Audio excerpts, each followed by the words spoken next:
Okay, good morning, everyone. I'd like to call the May 24th Finance Committee meeting to order. Can we have a roll call, please? Member Chaplin. Here. Member Chavez. Here. Member Covert. Here. Member Desart. Member DeCiani. Member Eckhoff. Member Garcia. Member Hart. Member Krajewski. Member LaPlante. Member Ozag. Member Pachalski. Member Renahan. Member Rutledge. Here. Member Schwarzy. Member Selman. Member Tornatori. Member Zay. Great, thank you. We have a quorum. We're going to start this morning with our presentation with the local ARPA program update. So Mary Catherine Wells, welcome.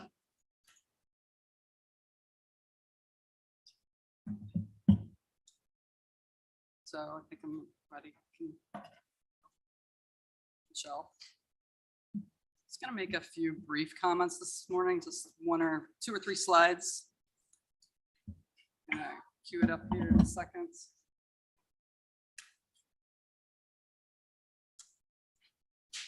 Okay, we go to the next slide.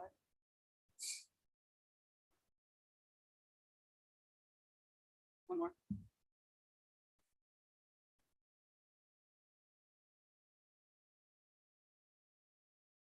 We recently got back our township letters of intent to see how big our requests were going to be. Just a reminder of where we've been. We had the webinar on the 16th to talk with all the townships. They sent back in a letter of intent just to give us a broad idea of whether or not the projects were going to be eligible. So that happens, that they went out they came in, and then we sent back our responses to what was eligible on the 16th, was just a couple weeks ago now at this point. Now, starting on the 17th, they're putting their eligible projects into the portal. So you might recall that the townships on a more extended schedule, that was one of the things they asked for us during the webinars. So they're actually not going to be coming back to us until mid-September for their final numbers. But the Park District and the Fire Districts are on a much faster timeline. So we're right in the middle of reviewing Park and Fire right now. We should have those, we're planning to have those back to County Board, everything done by mid-June. So next slide. We got a lot of applications from the townships. There were 83. That we received. Of those, 17 we deemed ineligible. I think that leaves still 66. On the ineligible side, we had just a number of projects that weren't eligible. They're for mold, fire safety, generators, roof repairs, ERP systems, aerators for ponds. So a number of projects went back. And there were also some projects that are, I guess they're ARPA eligible, but not LARPA, because we made the LARPA project a bit smaller. And so, for example, stormwater projects, we're doing stormwater projects for the rest of the county through our stormwater program, but we didn't intend to fund those through LARPA. And that was one of the things that we sent out in the FAQs early on. So they knew that going forward. One last thing about the numbers that I'm going to show today, they're really preliminary. And we know that they're going to come down a bit. For example, there are some I mentioned in earlier presentations that are for districts that are partially or mostly out of DuPage County. I went ahead and included those numbers, and the numbers you're going to see today because we have like an order of operations when we get ready for the final numbers, which is first we determine what's eligible. And then after that, we're going to prorate down. And we still haven't determined, we haven't gone through, we haven't really looked at any of these numbers yet. So we don't know exactly what's going to be eligible. So this is the kind of the all-in numbers. If you can see the next slide, Michelle. Overall, we got 9 million, over 9 million that was requested. 9.38, you can see, was what came in. We determined 7.59 to be eligible, about 1.8 to be ineligible. And as you can see from this pie chart, almost all of these projects were capital projects. And that includes one very large capital project. So next slide, please.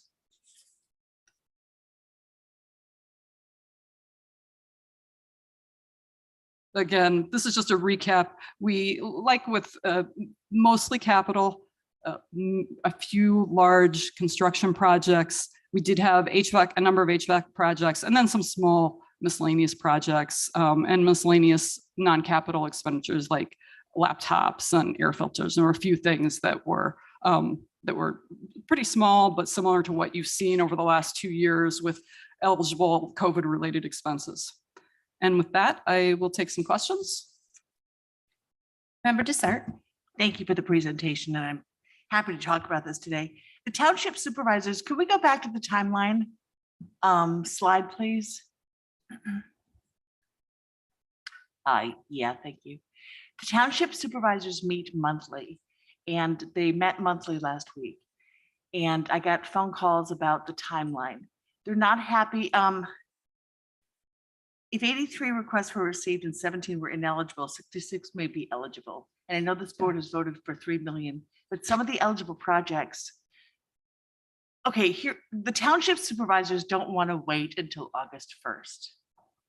They're really not happy with the timeline. So I'm wondering if there's any way we can Yes. shorten the time. Okay, thank you. Yes. Excellent. That's what I want to hear. Yeah, we met with Randy Ramey before, and member Schwarzy too, a couple, I don't know, was it probably 4 weeks ago? Yeah, and we told them if they came back to us with the new timeline that we'd work with them. Oh, good. Okay, so We actually thought that, you know, in the last 4 weeks that we'd hear from them. So if they've all gotten together and decided on exactly what date they want, I mean, I think that was what we kind of tasked Randy with. Go back to them and tell us what date you want, and then we'll set it up okay, for you. good. So I'll give them some calls this afternoon. So the portal openings May 17th. Yeah, Today's only the 24th. I'm gonna. So when were these 83 requests received? I want to Since go, May if 17th? Michelle, if you can go to the very last slide. There's some supplemental slides here. If you can just go to the very, very last one, the presentation. I think this is a little bit better in laying out the timeline. So it kind of gives you the ranges. Does that answer your question a little bit more? So, well, how did these 83 requests come to the county if the portal wasn't even open until May 17th? At this point, we've just seen the letters of intent, and last week they started putting in their requests into the portal. So, you know, there are only a few requests in there right now. So we don't really have a good handle on what's going to be eligible. One of the things that we had to do with the Fire and Park District, on the capital projects, we sent out an addendum for additional information because these were very large requests and there were items that were really just specific to capital. We wanted to be able to separate, hey, this part is for, you know, this part is what, if I were going to rebuild my building, I would have these baseline costs. If I were going to do the COVID part of it, you know, the social distancing part, what's that part separated? Because we don't want to pay for $3 million project that's going to completely build a facility from the bottom up. Okay, let me nail it down a little bit more. So for townships only, I'm only talking for townships right now because those are the people who I've heard from. $3 million was approved by this board, and there are $9 million of requests that might be eligible. Are you waiting? And how did you get those $9 million of eligible requests if the portal wasn't even open until May 17th? From the letters of intent. Letters of The letter of intent was the first step. Okay. And the letter of intent is basically a 4-sentence explanation. I have a project and it's working on an HVAC system. Okay. So, And you're saying that if I contact my township supervisors and let them know that they can come up with their own timeline, the finance department is willing to work with them. Excellent. Thank you so much. Thank you, Member Dessert. Member Zay. And Member Krajewski. Thank you, Madam Chair. You know, I was kind of concerned that one of the comments you just made where you said, well, we don't want to do a program that's $3 million, whatever. That we portion should be, the county board should be setting policy, not our staff. Correct. I mean, shouldn't we be getting, we'll be getting these submittals at some point, right? The ones that qualify? correct. And that's what we have for, let's say, the park and the fire district. We're going to be, first, we're reviewing them in-house, and we're still in the process of following up with our in-house follow-up. So there's staff review, and then there's the ARPA senior team review, and then there'll be review after that with the board members. So, and that's gonna, so that we hope will happen the first week in June for, for fire districts. Is it gonna And, be and broken- the same process. So this is, you're correct. I don't mean to Right, will that be misspeak. broken down by district? Yes. Okay, thank you. Thank you, Member Zay. Member Krajewski? We have two real quick things. I think somewhere in the beginning, you said something about carving out the population outside of the county, but aren't the townships all in the county? Oh, we have some, yeah, for the townships, for the park and fire, you're right. Well, I We know, have we're not some. talking park and fire. Yeah. Okay, that's 'cause- okay, correct. so there's really, they're all in there. And then the second thing is that I'm surprised that almost everything these townships are putting in for is capital. So 7 million is capital. And then you said for senior centers and some other things, maybe we need to look at how to help supplement part of a construction project for a township that wants to do it. Downers just built a senior center, but with their own funds, they built a brand new senior center. But so, maybe instead of being 100% funded, we should look at something where we're helping and they're helping for building something. I don't know what these projects are. I guess we haven't got them yet, but it just seems like it's mostly all capital for this program. Thank you, Member Krajewski. Mary Catherine, did you want to address that or? Good suggestion. yeah. Yeah. Yeah. Yep. Yeah, I have one more slide. If Michelle can go back, let's see, one more. Here's a quick list of the big capital projects.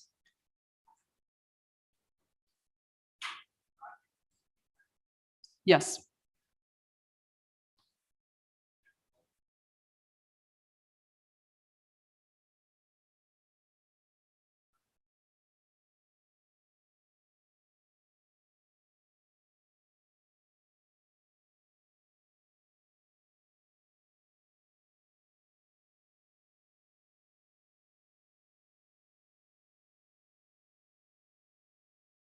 Yeah, we've been working with our facilities team too. Like I said, we did an addendum for park and fire to go back and ask more detailed questions, but an alternate approach. Yeah.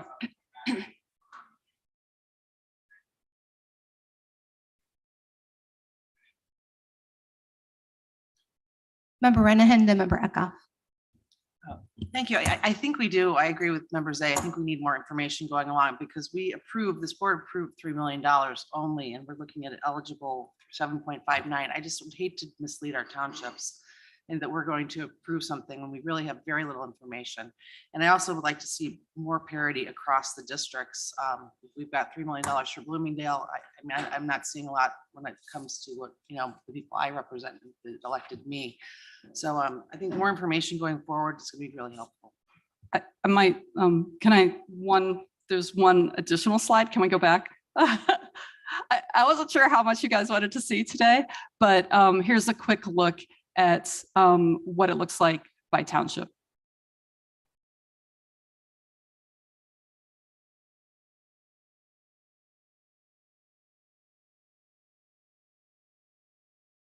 Okay, I have Member Eckhoff, Member Chowski, Member Desart, and then Member DeCiani. Go ahead, Member I'm just Eckhoff. wondering, Milton Township had requested some help with construction of a roof. Is that what is ineligible or is that being considered? Portions of these, I believe, I'll have to get back to you on that one. We know. Thank you. Thank you, Member Eckhoff. Member Chowski. When these projects come in, do we have any rating system which seems most prevalent? And if something's not ARPA eligible, are they giving you a second opportunity to amend the application so it can be, or is it, if it's not eligible, are they done? It seems to me we ought to be prioritizing these projects that gets into the townships the fastest. And I know Addison's food pantries are very, very heavily used. And again, if we rate these projects, I'd like to see that as well. I think I will respond just, it's related to Member Zay's initial question of what's the process going to be going forward, and in answer to his question, the board's going to be involved in that process. But initially, staff goes through, my inside team goes through and does the ranking. We do have criteria for each project, and then it goes to the ARPA senior team, and then it's going to come back to the board for the, the final ranking and the final decisions. So you'll have our comments on it. You can see.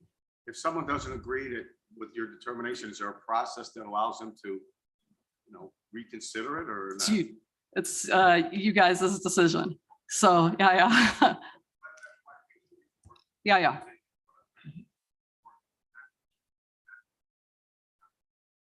And I would say there's so much information that we try to put it together, in a format so that you're not looking at 10 pages of an application. So that here are the big things that we think are important to help you. But yes. Thank you. Member Dessert, or you answered, okay. Member DeCiani? Are we going to get into parks at all, or is another conversation, or I was just going to ask the question? Did you see that I had one more supplemental slide up Okay, here? I have, no, but I did want to show you, there's one more slide that says, Michelle, here someplace, if you can scroll back. Yeah, this is what the preliminary park district numbers. I know that members had requested an additional, originally we did $1 million was what the board had talked about for the park districts.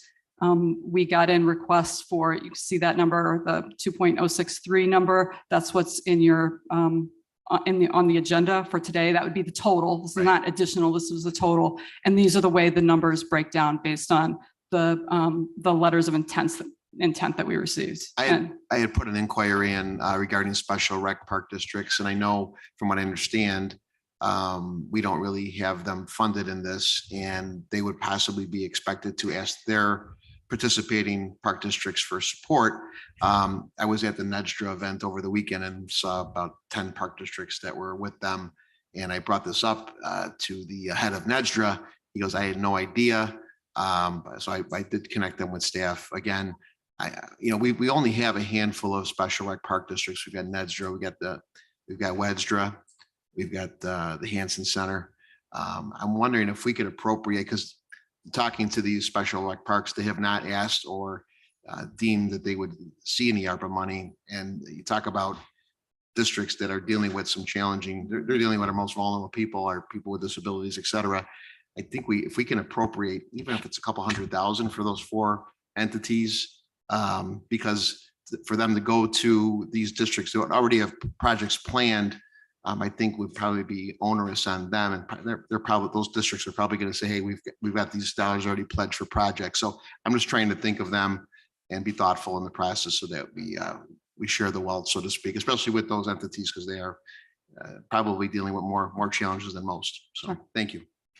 Thank you, Member DeCiani. Member Garcia? Yeah, thank you, Chair Chaplin.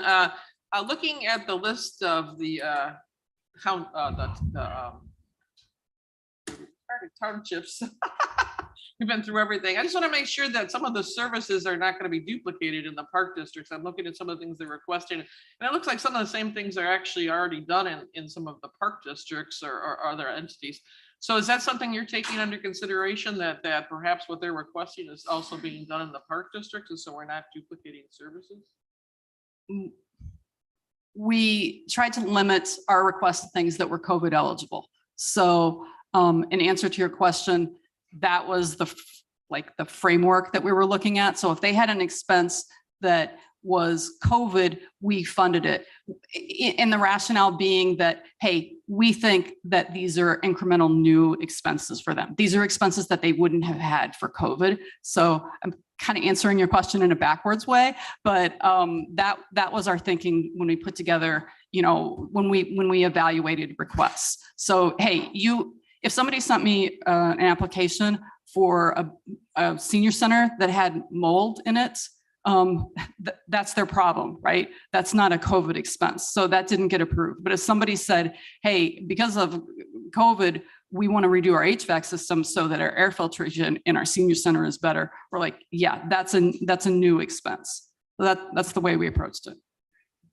Thank you, Member Garcia. Member Schwarze, and then Member Dessert. Thank you. And you may have answered this, but just confirming it with the park districts and with that being an agenda item, that is all eligible, ARPA eligible at $2,063,000. Actually, to Member Krajewski asked me earlier when I was saying, hey, some of the numbers of what we're doing are going to be prorated. This is up to this amount is the way we wrote the language, because we know that some of these numbers are going to come down. All the items that are in italics, can you guys, I don't know if you can see it that well, but Hanover Park didn't submit an application. St. Charles is almost all outside. So these numbers, this is a not to exceed number should things move around. We haven't evaluated everything yet. Okay. So we wanted to be conservative because this time period right now is before the deadline for the first internal staff review. So we haven't done the staff review. County audit's looking at a few things with us too, to make sure that it's all eligible. Then it's going to go senior team. So the numbers are really preliminary, and that's why we erred on the higher side. Then my next question would go to the Madam Chair. Then when we vote on this later with that specific amount in there, how does that play into that may not be the final number? Well, I think we're gonna have to have a final number before we vote on it, wouldn't we? I mean, well, yeah. It comes back. We don't anticipate a lot. We think that the real number is going to be about 1.9 million. So this is a small amount we're reallocating. There's a So number we of would vote on projects. this number, and then if it's less than that, then we deal with it. that's right. Then- Yes, Member Zay. Again, per my point, how do you expect me to vote on something today when I see nothing on what these park districts are asking for? I see we're trying to divide this up by district. I can see certain districts that are getting millions of dollars, $1 million, some districts that are getting basically nothing. I mean, how can we vote on this where you're making the assumption that these are all good, but we haven't seen one item on what any of my park districts are asking for? This is backwards. We should be getting this stuff before you're asking me to approve $2 million of ARPA money. We should be getting the paperwork that says this is what they've applied for. How do we do this? I mean, this is backwards. Again, you're asking us to vote on something that we've seen nothing about. And why didn't Hanover Park put in? Well, I'm sure our District 6 people are going to call Hanover Park and say, why didn't you put in? Right.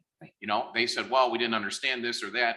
Again, this is, who says that Woodbridge should get $358,000? You know what I mean? Right. I mean, this just seems backwards why this is on the agenda now when we really have no information on what we're voting on. I get, yeah, that's a very good point, Member Zay. Member Desart and then Member Krajewski. Well, we're not voting on these things right now, so I'm sure that we will get more information when it's time to vote. But my question was along the lines of Member Shorzy, and that is there another slide? I mean, we see requested, but is there a breakdown between eligible and ineligible with the park districts as well? Not with me today. Okay. But in answer to Member Zay's question, this is totally up to the board. We had members that came forward and asked for us to do this. So it's your call. We're flexible and work with however the board wants to handle it. Thank you. Yes, and we do have the item on the agenda today for the 2 million. So Member Krajewski, then Member Ozog. The agenda, aren't we just using that as a floor amount like we did originally we started $1 million for everybody and then we raised the townships and the fire protections to 3. We're just raising this to 2.63, whatever. We're not actually funding the projects yet. We're just setting aside $2 million of ARPA money. For Downers Grove, I did reach out to them and tried to get them to submit. They just didn't do it. So sometimes And I I'm agree. surprised it's people like the townships who some didn't submit much at all. Other ones submitted a lot. I mean, Right. I guess the board wants to go back to just doing it like we did the first time with CARES and say each township gets X dollars, or each park district gets it based on population, or each fire protection gets it based on population. We do that too, if that's what the board wants to do. I mean, we did last time, we did everybody $250,000 on the townships and made it equal, or we did the villages based on population. We can do that too, if that's what, I guess maybe the board needs to have a discussion. Do we want to go back to like we did for CARES, where it was based on population and based on equal amount for township? Right. I think I don't know who the board member that was that wanted this on the agenda, but I think they wanted to secure the money for the park districts and then go back and parse through all of the funding that they're requesting. So I don't know how we wanted, it's up to this committee how they want to do it. Member Ozak, go ahead, please. Thank you, Madam Chairman. I don't have a problem with us approving a bucket amount, but I do have an issue. What kind of timelines are we talking about? I'm noticing in particular in my district, Glendale Heights Park District has not applied, or I don't know what the status is. What is the status with this portal? Is there still time to apply? Especially if we have changed the amount, can we expand our time frame if we're going to increase the amount as part of our motion? If I could ask Michelle to go to the very last slide again, and that kind of gives you the Park and Fire timeline is on my left. So I think you can see that's what we're envisioning. So we're envisioning the first week in June. Our original schedule, aside from this additional $1 million today, was to go through everything over the next 3 weeks. And in that time, staff's going to review, ARPA's going to review it, board's going to review them. And then with the money going out, I can see the closed captioning on top of that, but we were hoping, the final vote or discussions would be in the mid-June, Finance Committee meeting. That was our original timeline, aside from this request for the additional $1 million today. Did you have 100% attendance at the, for instance, the Park District application webinar on the 17th of February? I'm just, I think we did. obviously you sent word out to everyone. We sent it out to everyone, and in a lot of cases, we had multiple people who attended, but in a few cases, maybe the right person didn't attend. So we got calls back, and then it was all taped so people could go back and look at it. So we worked through the details. Sometimes, if it's the supervisor, they might not have talked to the budget person. So there has been a little bit of up and back, just getting our mailing list to be the right person. But yeah, everybody got notified. Well, I'd like the board to consider maybe we could reopen the portal for 10 days or 2 weeks or something like that. If there are, Glendale Heights, I'd like to be able to have time to figure out what happened. I'm sure there might be a few others there as well. So throwing that out there. Thank you. Okay, thank you. Any further comments from anyone? All right, seeing none, thank you very much, Mary Catherine. Thanks. Appreciate your time. Thank you. Okay, I am advised we have no public comment this morning. And next item on the agenda is Chairwoman's remarks.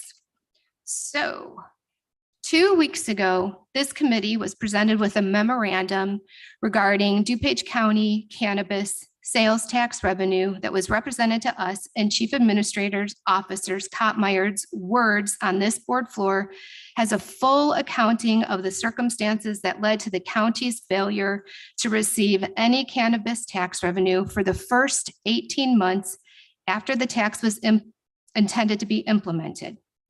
In fact, the memorandum and the in-person presentation that accompanied it were anything but a full accounting of the matter.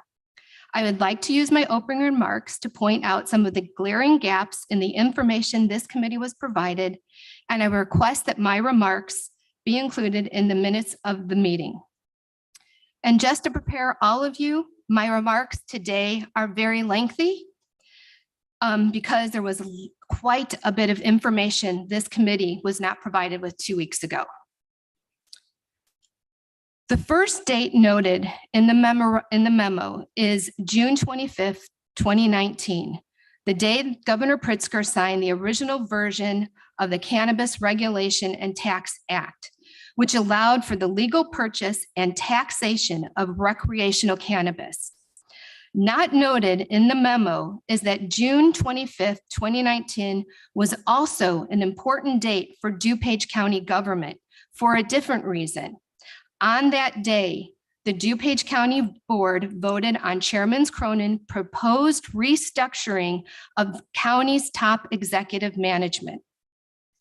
With the pending departure of the long-serving county administrator, Chairman Cronin proposed a dramatic restructuring of the county's administrative duties.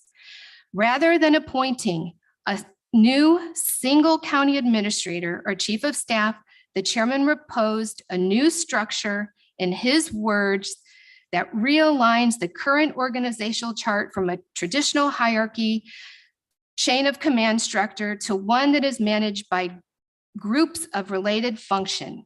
Chairman Cronin's proposed structure reassigned the previous chief administrator's oversight responsibilities for the different departments and functions of county government to 3 existing full-time employees, one of whom was the chief financial officer. This employee was title was changed to chief financial and administrative officer. And in addition to maintaining his previous full-time duties as head of the county's finance department, this employee was assigned responsibilities for the following departments: human resources, information technology, supervisor of assessment, public works and facilities, stormwater, transportation, ETSB liaison. This proposal, which Chairman Cronin first presented to the board exactly 1 week before we were asked to vote on it, drew opposition on the floor from 4 board members: myself, Member Ozag, Member Desart, and Member DeCiani. Member DeCiani expressed his concerns that accountability would be reduced under the new structure, stating, "My concern is that the change in the structure almost gives you a change in the form of government." I asked you last night, Chairman, when 3 different people now administering the role of administrator, where does the buck stop? You said it was with you. And I said, well, you're not the county executive. You're a county chairman. You're a part-time chairman that has a law firm and works full-time. You are the CEO, but there's a difference. The county administrator is a non-political person, a professional that works with the board, works with the staff, and gets things done. The majority of the board did not share our concerns, with several repeating Member DeCiani's characterization of the chairman's position that as a CEO, but arguing that the role called for deference to Chairman Cronin's staffing plan. Member Zay stated the county board chairman is the countywide elected official. He serves as the chief executive officer of the county board, supervising implementation of the board's policy and programs. You know it's pretty broad, right? He's the chief executive at this point. Chairman Cronin himself claimed the role and responsibility of the CEO and justified his plan accordingly, stating, "I thought we've got some good, talented folks here. I sit down and collaborate with this team all the time. I know what their capabilities are. I have this duty, this responsibility as essentially the CEO of this organization. And so it made perfect sense to me." Cronin later reiterated his confidence in his reorganization of DuPage County government, saying, "I'm comfortable. I feel like I'm fulfilling my duty and responsibility as the CEO of this corporation called DuPage County government." So that was the thinking behind it. I thought it would be easy. After Chairman Cronin spoke, Member Hart responded with his support, stating, "I think your words shed a lot of light into this decision, making process, and it seems very sound to me. The only thing I would add is that it's not just that you as chief executive have the ability to appoint and choose the management behind the team behind you. It's also that the management team and the structure that you set forth is an institutional best practice that many large entities, whether it be in the public or private sector, are implementing right now. You know, I heard one member say that we're removing top county leadership position and dismantling it across a few. The top county leadership position is you. I quote so extensively from the board debate that day to make clear, while there was a majority of the board opposed to the specifics of Chairman Cronin's reorganization proposal, there was broad consensus regarding the chairman's ultimate authority and accountability for the administration of DuPage County government. The consensus makes it all the more remarkable that the memorandum that identifies itself as a comprehensive study and history regarding cannabis and specifically sales tax revenue received by the county does not make a single mention of Chairman Cronin's involvement at any point in the process. Other than as a recipient of the memo, Chairman Cronin's name does not appear anywhere in the document. After so many empathetic statements from the members of this board regarding Chairman Cronin's authority and responsibility for executing the actions of this body, a mistake of this magnitude certainly demands some accountability of the chairman's role in the process. What did Chairman Cronin know, and when did he know it? Since the question is addressed nowhere in the memo, I will return to the actual contents. Following an entry dated August 9th, 2019, noting the governor's signing of an amended version of the Cannabis Regulation and Tax Act, we come to the first mention of DuPage County's specific involvement with the cannabis issue. The memo notes that on October 22nd, 2019, the county board adopted CBO 007119, an ordinance establishing a county cannabis retailer's occupation tax in the county of DuPage, Illinois, and amending Chapter 33 of the DuPage County Code Ordinance. However, this is not the actual starting point of the story, is it? The ordinance did not appear out of nowhere on the board floor. No mention is made of the process that led to the drafting of the ordinance itself. At a special call meeting of the DuPage County Board on September 19th, 2019, Chairman Dan Cronin offered the following direction to county staff. At this time, I'd like to ask the DuPage County staff to prepare a resolution, first and foremost, creating an ordinance allowing the county to tax at 3% all retail sales of recreational cannabis sold in unincorporated areas of the county. So we want to do that. First and foremost, I think everybody pretty much agrees on that. Correct me if I'm wrong. In order for DuPage County to have any cannabis sales tax in the first place, someone had to do the research on how such a tax was to be implemented. Who carried out the chairman's directions and wrote the actual language of the ordinance? What research was done into the steps that needed to be taken for the county to begin collecting sales tax? And who was in possession of that information?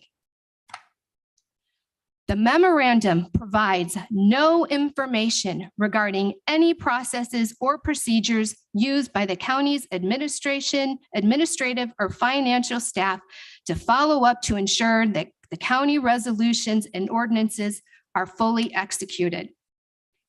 The memorandum provides no information regarding any processes or procedures used by the county's administrative or financial staff to ensure that all county revenue streams are correctly accounted for. In fact, the memorandum provides no information regarding activities of the county's administrative or financial staff at any point prior to September 28th, 2021. In the timeline presented to this board, under the staff under Chairman Cronin's direction do not appear on the scene at any point until I, as finance chair, placed an item on the Finance Committee agenda entitled Cannabis Update and Review. This fast forward, to use the phrase employed by Chief Administrator Officer Kampmeyer during his presentation to this committee, glosses over multiple important events that occurred between the passage of the ordinance and the timeline of staff activities laid out in the memorandum. The first important date begins with March 10th, 2020. On that date, Chairman Cronin announced the departure of the county's chief financial and administrative officer. At that time, Chairman Cronin announced that he was re-separating the role of the chief financial officer and chief administrative officer. Cronin announced that Public Works Director Nick Kampmeyer was being elevated to the role of chief administrator officer, while the position of the chief financial officer would be posted with several government financial associations. At the next county board meeting on March 4th, 2020, the county board voted to approve the appointment of an interim financial chief officer. The meeting was held partially via teleconference because 4 days earlier, Governor Pritzker had issued his initial stay-at-home order in response to the COVID-19 pandemic.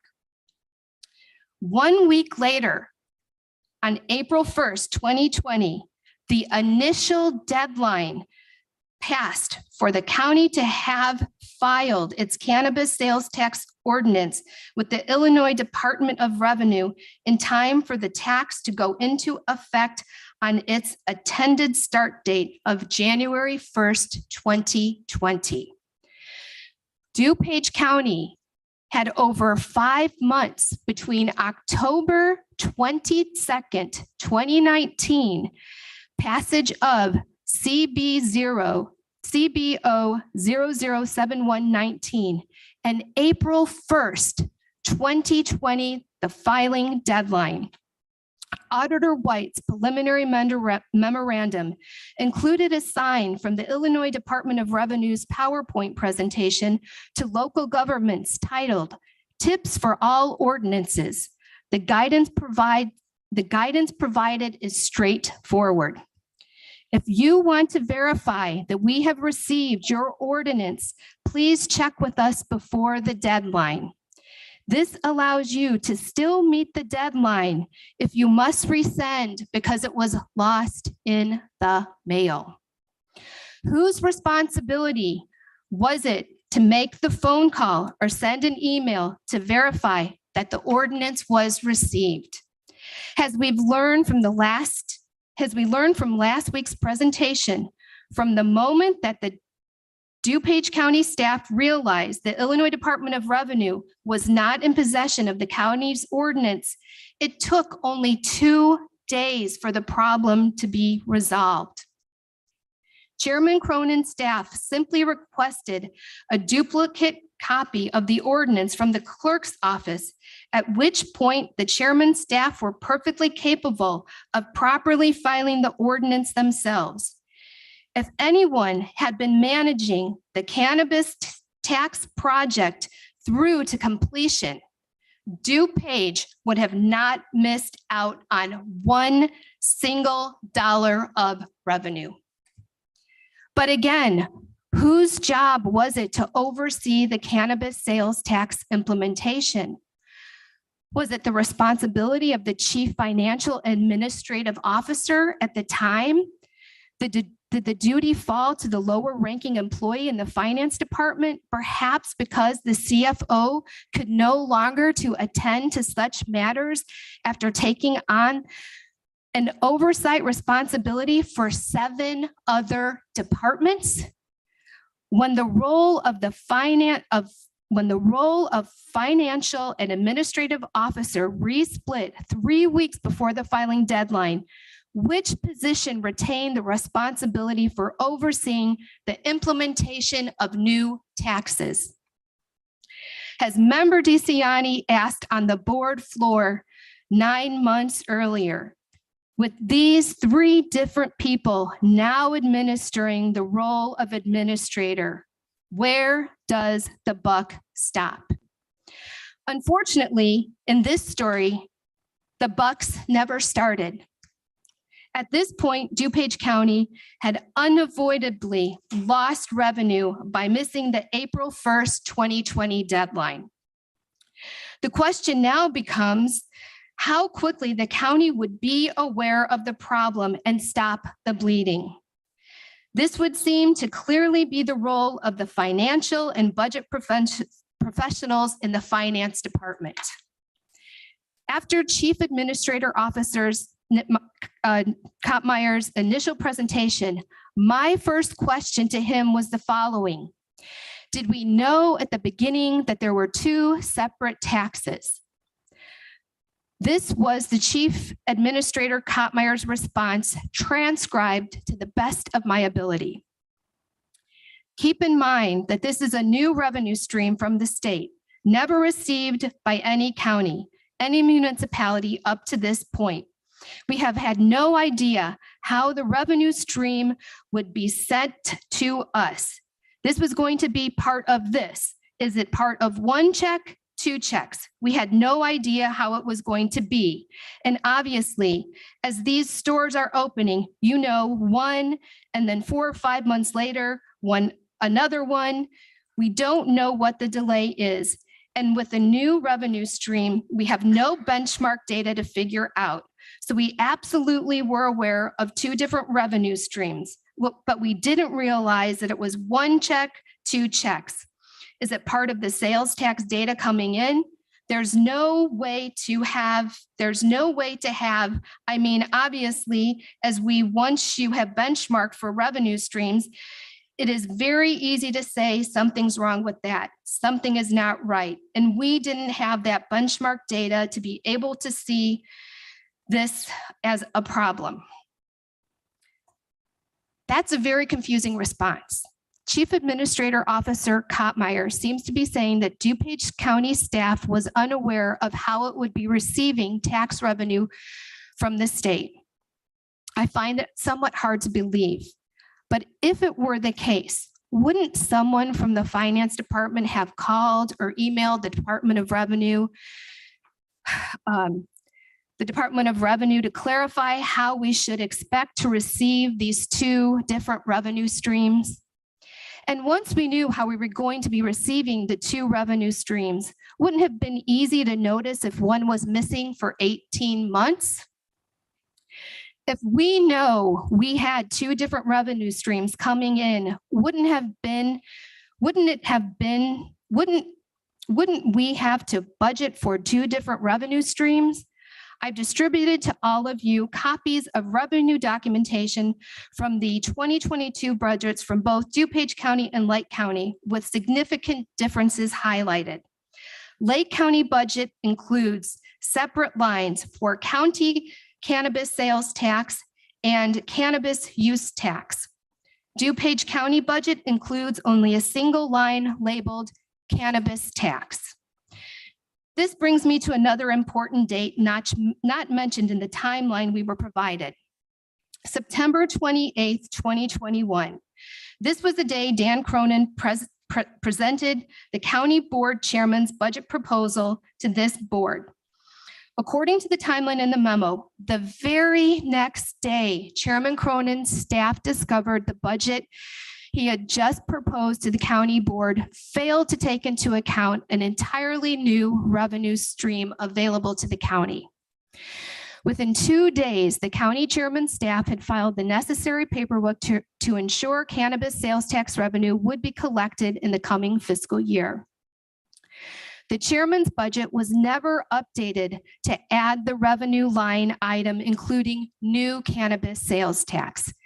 Even though, according to the memo provided to this committee, 3 of the 4 revenue calculations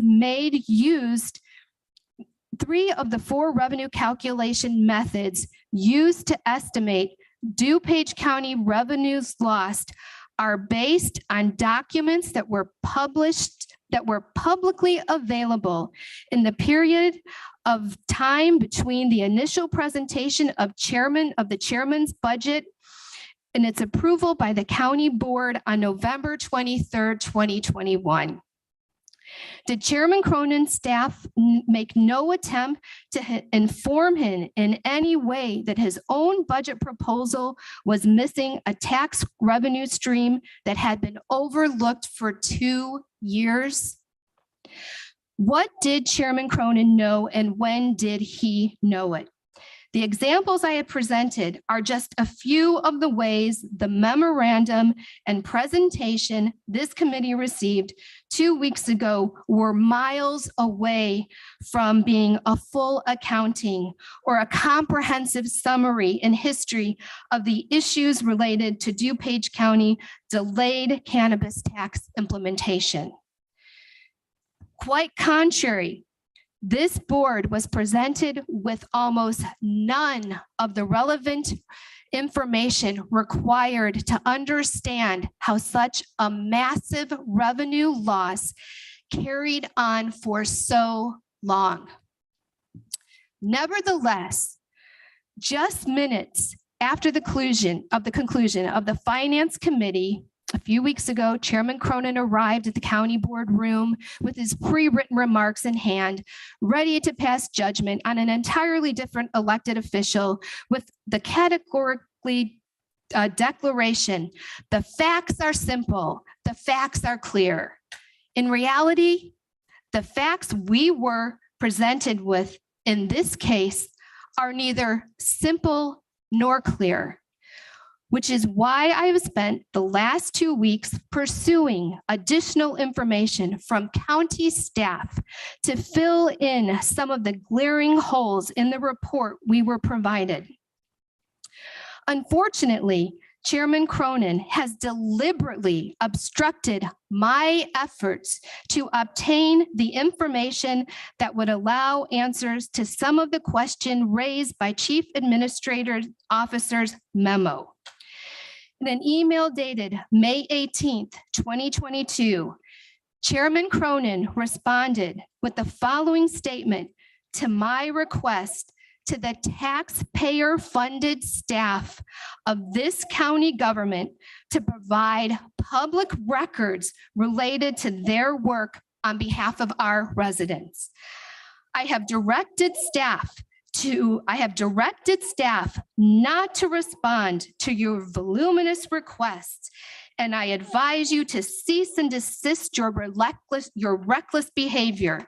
Should you persist in your continued harassment of our staff, I will advise our Human Resource Department and our state's attorney. Okay, think about that.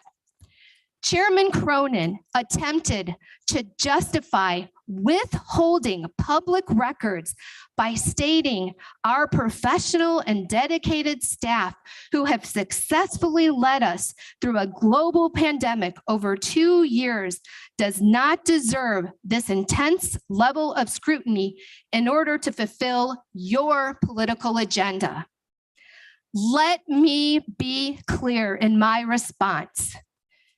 The only person who attempted to fulfill a political agenda by demeaning our county staff over the possibility of honest mistakes in their work is Dan Cronin himself. I understand that human error happens, and COVID-19 was indeed an incredible stress on our hard-working staff of this county. If the dedication of the staff resources to the pandemic response inadvertently led to other tasks getting neglected, that is understandable. But it does not mean that we shouldn't still make an honest accounting of what happened. Perhaps the divided administrative structure the chairman implemented in 2019 was ill-equipped to respond to staff transition and crisis response. If so, That is a valuable lesson for this board to learn moving forward.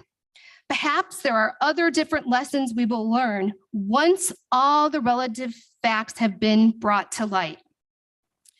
In any case, this county board and the voters we represent are ill-served when the chairman's staff comes before us and presents information that is incomplete at best and deliberately deceptive at worst. The situation is only made worse by Chairman Cronin's attempts to weaponize the shoddy report for his own personal agenda. For over 10 years, DuPage County has been guided by Chairman Cronin's own ACT initiative, emphasizing accountability, consolidation, and transparency. I have never seen a display of less accountable and transparent government than what we've witnessed the last 2 weeks. And that's saying something coming from the person who led the charge to clean up the DuPage Water Commission. But if there's one thing I've learned from my experience at the Water Commission, it's how to spot a cover-up. We need to get to the bottom of why we received such a misleading report 2 weeks ago. We need real accountability and transparency in DuPage County, not just window dressing that provides cover for consolidation of power by the DuPage County Board Chairman. And with that, I will take a motion. Point of personal privilege. Yes, thank you. Okay, thank you. Please, we had to remain. Thank you. Yes, Member Since my Zhang. name was Yes. mentioned. Go ahead, Member I'm Zay. going to Go ahead. respond. Yes, go ahead. I have never been, on my 23 years in this county board, more disgusted by the comments that have been made. The attacks at our professional staff, I will not stand for. To say there was a cover-up of any of our staff is so unbelievable. I can tell you, Chairman Chaplin, I have lost all confidence for you to lead this committee because of that. To say that our staff covered this up by giving us the facts, and during your triumphant, whatever political theory you have, one person's name was never mentioned on that. Everybody else was blamed in this room, except the clerk, which is true. It says right here, it shall be sent. A copy sent to the state. They can give us no information whatsoever that they sent it. But instead of us getting down to whatever, let's finger point. Let's say that there's a cover up here. You know what? This is ridiculous that you spent that much time and wasted our time on this because of this. All we've asked is for the clerk to come. You've blamed the county board chairman. You've blamed the state's attorney. When you said who brought the ordinance forth, that's the state's attorney's office. At not one time we heard that the clerk's name ever been mentioned. And I said, yes, the chairman is the CEO of the county board, not of the sheriff's office, not of the state's attorney's office, not of the clerk, not of any other of the elected officials. Our role is made by statute. We oversee their budget. After their budget is passed, we have no ability to tell them what to do. We don't tell the state's attorney who to prosecute. We don't tell the sheriff who to arrest. We don't tell the treasurer when to send her tax bills out or not. But to come back here and say our staff covered this up is disgusting. And I won't stand for it. And I'm going to tell you, Nick Cottonmeyer, I've known Nick my entire career here, is one of the most dedicated and professional employees that we have here. And for you to say that he gave us this report and left certain facts out on purpose is ridiculous. Thank you, Chairman. We kind of forget that this was during a pandemic, has nothing to do with it. You've blamed everybody else except the clerk. You have some responsibility. How did you know about this in September and didn't relay this to the committee and let us know that we were not collecting that tax? That member Krajewski had to bring it forward and say that. You as chairman knew that we're not getting this revenue. Why didn't we know about that immediately? Say there's been a mistake. Let's get down and find out what happened. But no, that was not relayed to the committee members. But again, to sit there and attack our staff and say there's a cover up on this is ridiculous. Thank you, Chairman Zay. I remember you saying those very similar comments at the DuPage Water Commission when I brought my concerns up then. And also, Member Zay, Nick Cottonmeyer's memo says that prior to October 1st, they met with me and discussed this. That did not happen prior to October 1st, and there are no records, there's no meeting, there's nothing. So I question the integrity of that report. And I'm sorry if that hurts your feelings or hurts our staff feelings, but we have a responsibility to our taxpayers here. And you gave me that same speech at the DuPage Water Commission, and I will not be bullied or intimidated by you or anyone else on this board floor. I am doing my job here. Second, Member Hart. Go ahead, Thank you. please. Since my name was mentioned as well, I just want to add on to what Member Zay said, Member Chaplin. This was an embarrassing moment in the history of DuPage County, what we just went through. Excuse me. I'm Point of order, this is Excuse me, chairman's Member remarks, and I Hannah. don't think Member Hart's name was My brought into name it. was mentioned. My name was mentioned. My name was mentioned. That's right.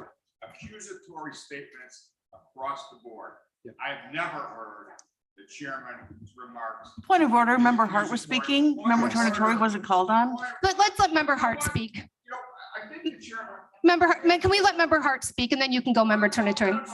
I want to let him speak. Yes, I'm going to let him speak. And then Member Ozak and Member Tornatori. Let's discuss this if they want to discuss it. I know it's not appropriate in our chairman's remarks, but I encourage discussion. So go ahead, Member Hart. Thank you, Member Chaplin. And I was adding, this was a very embarrassing moment for the people of DuPage County over the last couple minutes here. They deserve better. They deserve better than the political diversion that is being spewed right now from the dais and the misplaced finger pointing. And I just want to make a point. The clerk ran for her office 4 years ago. She wanted that job. It is not the chairman's job to supervise other separately elected officials.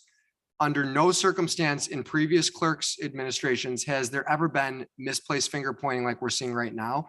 It was her job to send the ordinance to Springfield, and she did not do that or can't prove that she did. Secondly, I also am very troubled by the attacks that were leveled at staff. These are the most hardworking men and women that we have at this county.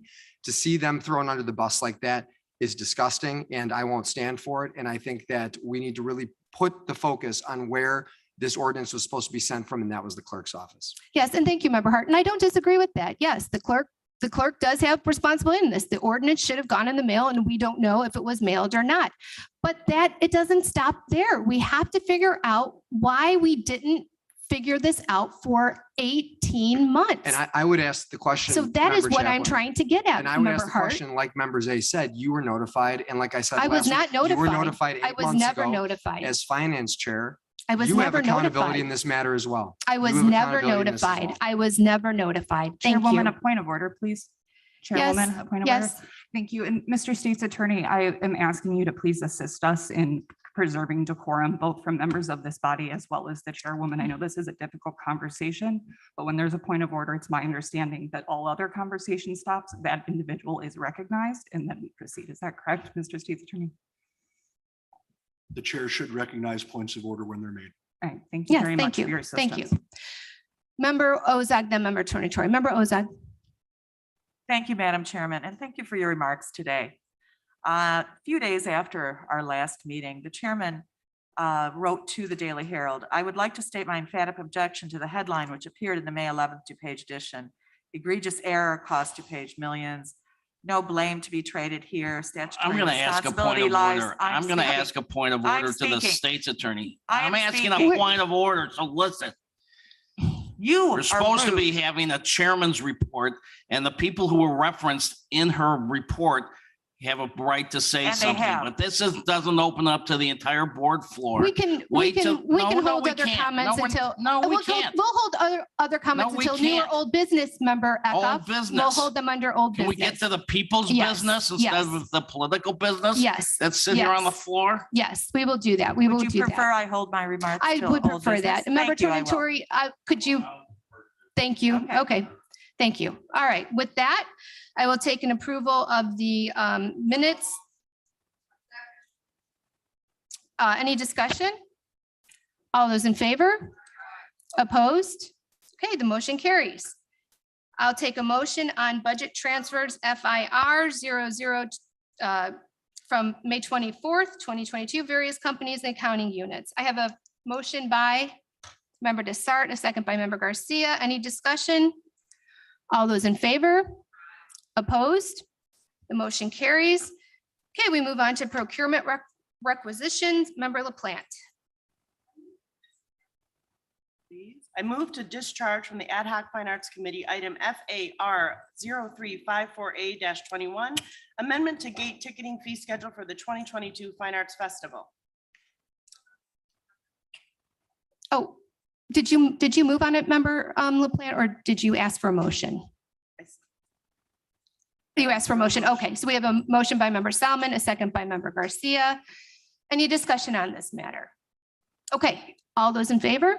Aye. Any opposed? The motion carries. Thank you, member LaPlante. We move on to. Wait, excuse me, there's one Oh. more. I move to Oh, okay. approve item FAR 0354A-21, amendment to gate ticketing fee schedule for the 2022 Fine Arts Festival.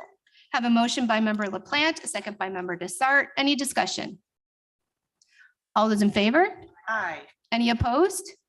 The motion carries. Thank you, member LaPlante. We move on to finance, member Krajewski. Thank you, Madam Chair. I make a motion on change order to decrease and close out PO 2081 to Larner Munchin LTD. Have a motion by member Krajewski, a second by member Tornatori. Any discussion? All those in favor? Aye. Opposed? The motion carries. Member Krajewski? Thank you, Madam Chair. I move on change order to decrease and close out PO 4370 issued to Mumkus LLC. Have a motion by member Krajewski, a second by member Desart. Any discussion? All those in favor?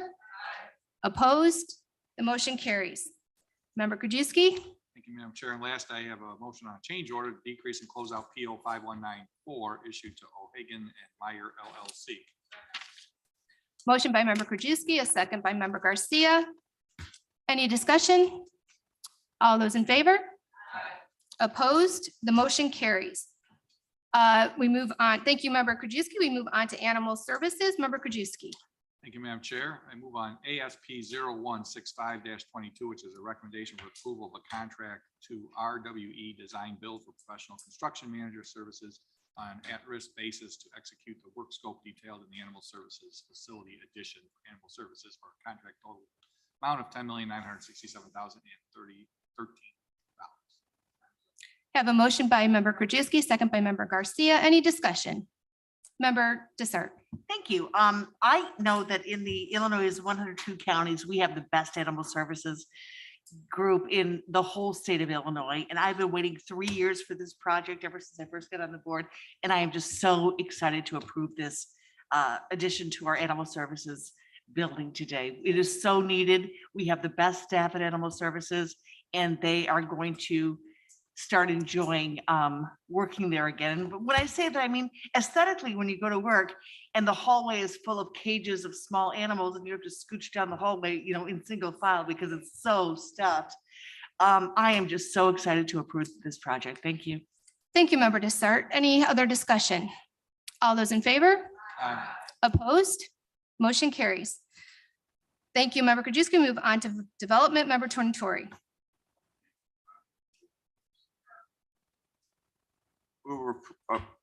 Move approval of DCR 220-22, a resolution approving the procurement of waste box dumpsters for the court-ordered demolition of the house located at 7S 745 Donwood Drive, Illinois, as part of the neighborhood revitalization program.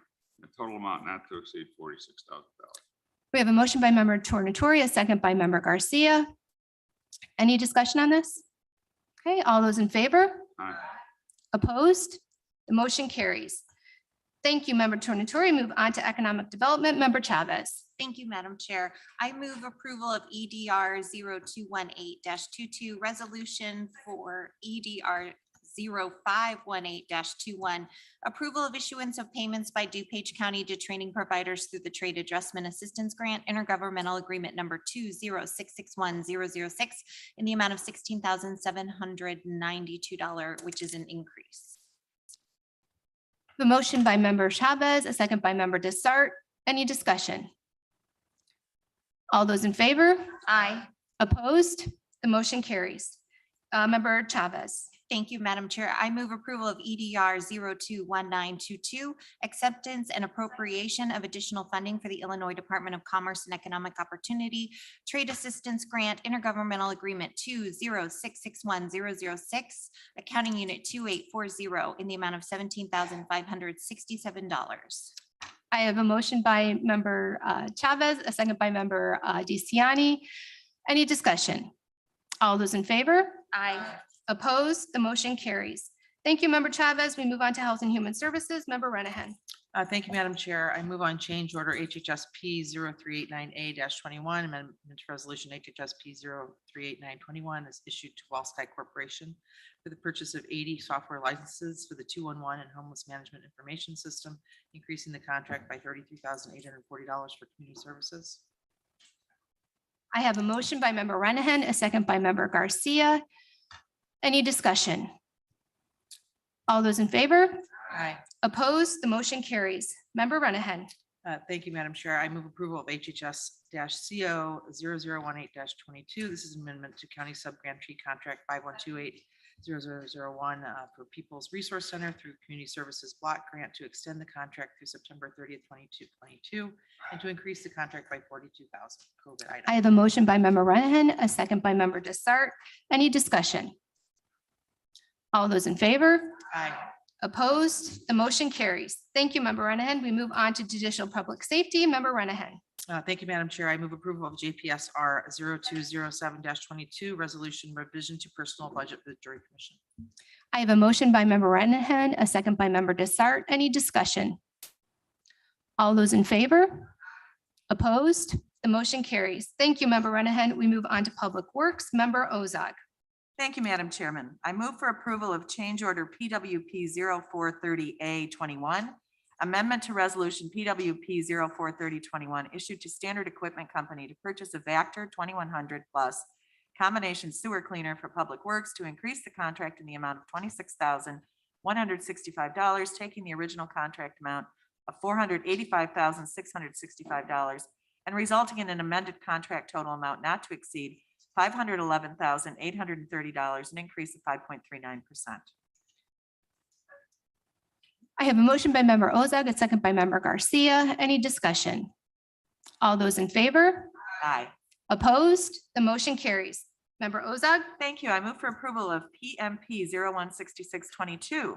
Recommendation for the approval of a contract to Groot Incorporated to provide refuse disposal, recycling, and asbestos pickup services for DuPage County facilities for facilities management for the period June 1st, 2022 through May 31st, 2024 for a contract total amount not to exceed $245,187.79 per lowest responsible bid, $2,206.16 for animal services, $80,000 for DuPage Care Center, and $162,981.63 for facilities management.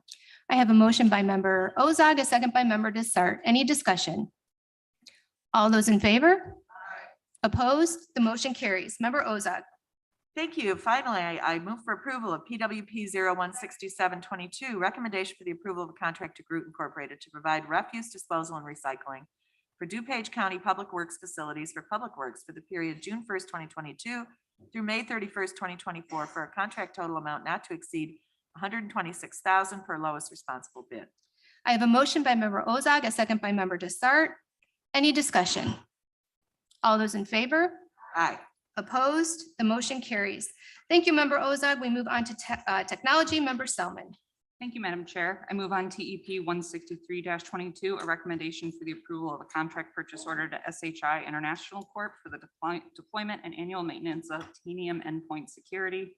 This contract covers May 25th, 2022 through May 24th, 2025 for a total of $324,899.95, bought via the Governmental Joint Purchasing Act and is an ARPA item. We have a motion by member Selman, a second by member Garcia. Any discussion? Okay, all those in favor? Aye. Opposed? The motion carries. Member Selman.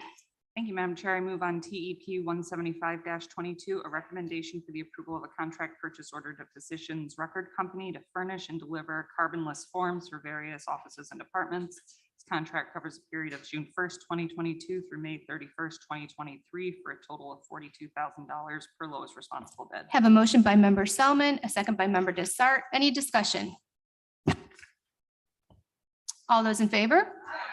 Opposed? The motion carries. Thank you, member Selman. We move on to transportation. Member Pachowski. Good morning, Madam Chair. I would move to approve change order DTR 0131A22, amendment to a resolution issued to Geneva Construction Company for the DuPage County Fairgrounds parking lot improvements to increase the funding $6,778,016, resulting in amended contract $149,740.30, and the county to be reimbursed $149,000.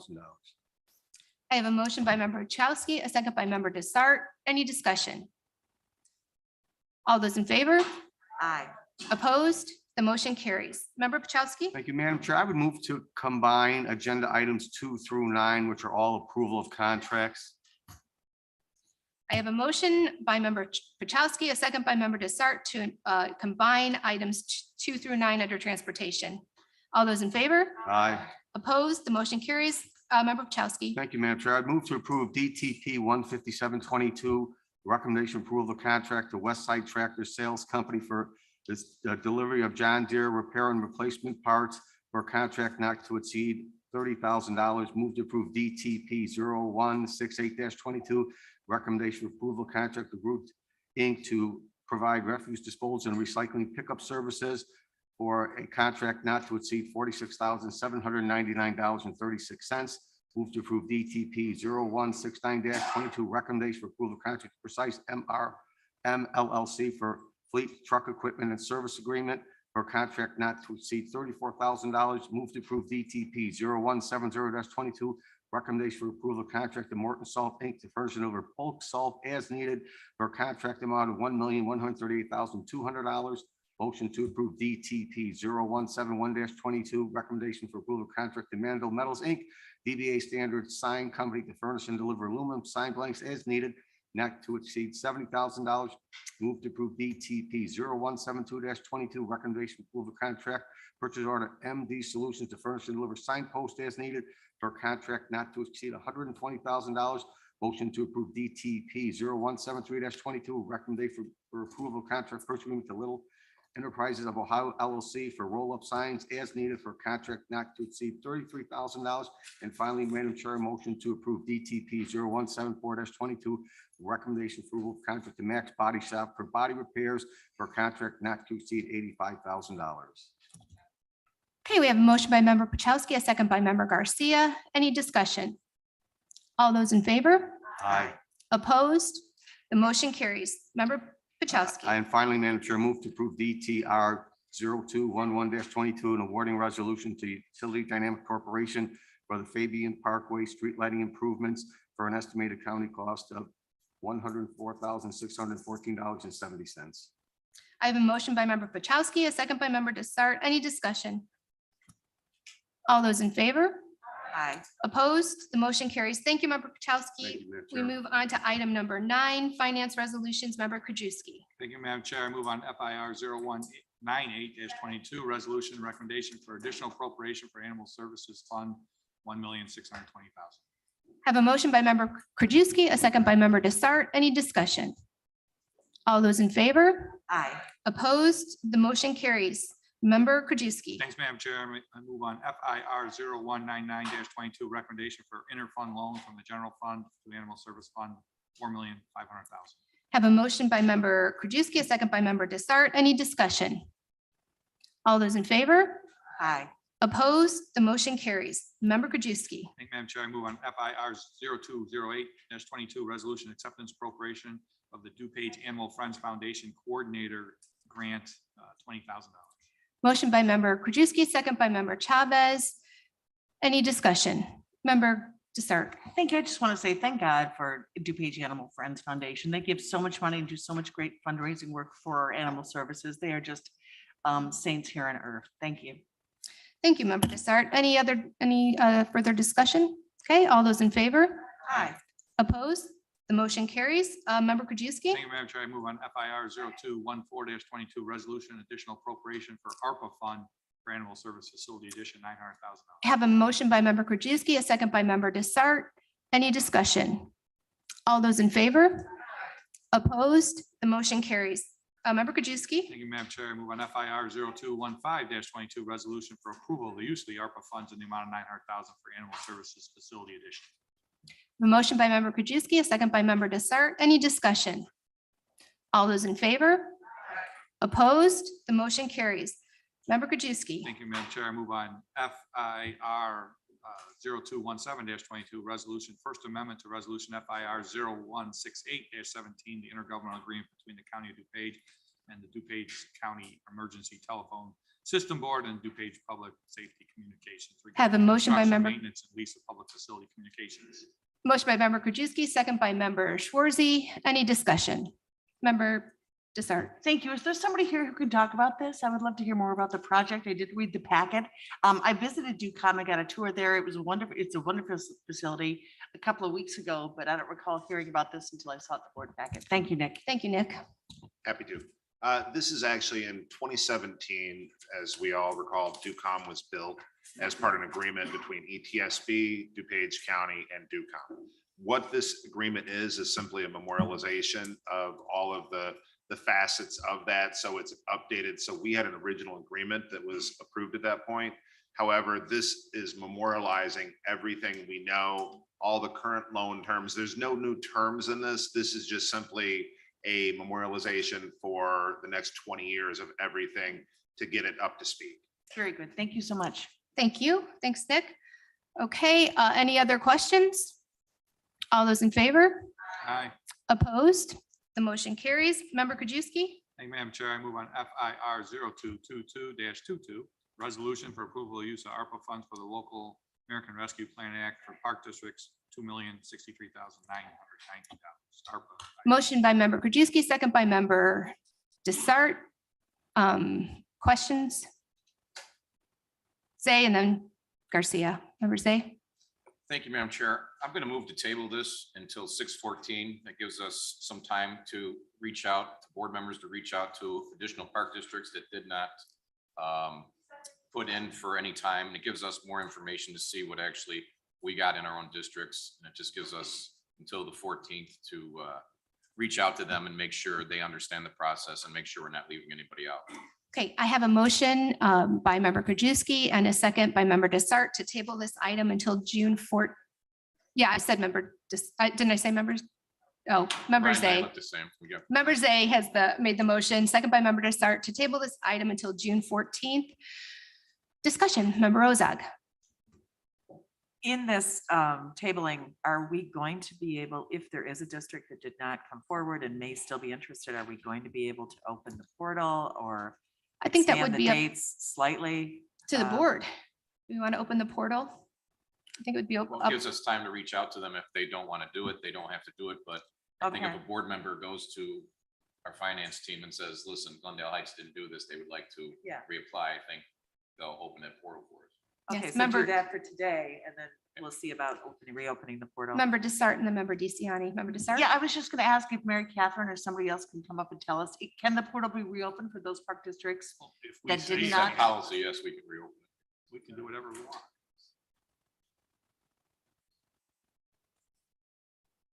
Hi, Jeff. Thank you, Is Jeff. it possible to reopen the portal? Okay, excellent. Reopen the portal, but we can continue to accept applications up to a certain date, though. We just want to have a specific date where we cut off. Oh, yeah, your microphone. Board members that didn't reach out or who want to reach out to their park districts that didn't apply, what does that look like? If not through the portal, just email you directly, or what does that look like? Feel free to reach out, but just communicate with Mary Catherine or Mary myself, Catherine. and then have that particular director at the park district check back with us to see what they want to do. There'll be, paperwork that'll need to be filled out, like the letter of intent, things like that. We still need that for our documentation. That's not a problem. And we also can guide them through what's eligible and not eligible. So that's just to have them come back to us eventually for instructions. Thank you. Does that answer your question? Member Ozai? Yes. Excellent. Thank you, Member Dessert. Member DeCiani. Thank you, Madam Chairman. I do like this table. I think it gives us some time to take in more applications. And I would like to make the mention of our special rec park districts. There's 4 of them in the Yes. county, and they're not currently eligible. I would like to open it up to those 4. I think it would be a good thing, and they wouldn't have to necessarily go to those park districts that participate in their programming who have not asked on their behalf currently. So even if, I say take the absence, see where the dollars are at, and if we've already, thought of going from $1 million to 2 million, and if it means us to go from 2 to 2.5, I'm open to that. And I just want to make sure we don't leave those 4 special ed park districts out. Yes, I think I would tend to agree, especially since ARPA funds call for use for disadvantaged populations and things like that. So I think it's a very good suggestion that you're bringing forward. And I think that we should absolutely look into that. So thank you. Member Renahan. Thank you, Madam Chair. I also want to leave open the possibility of maybe doing this, dividing up more by district as well. So I just want to, except instead of course, we want to contact our local park districts, but I think we need to keep that on the table. Yes, thank you. Thank you very much.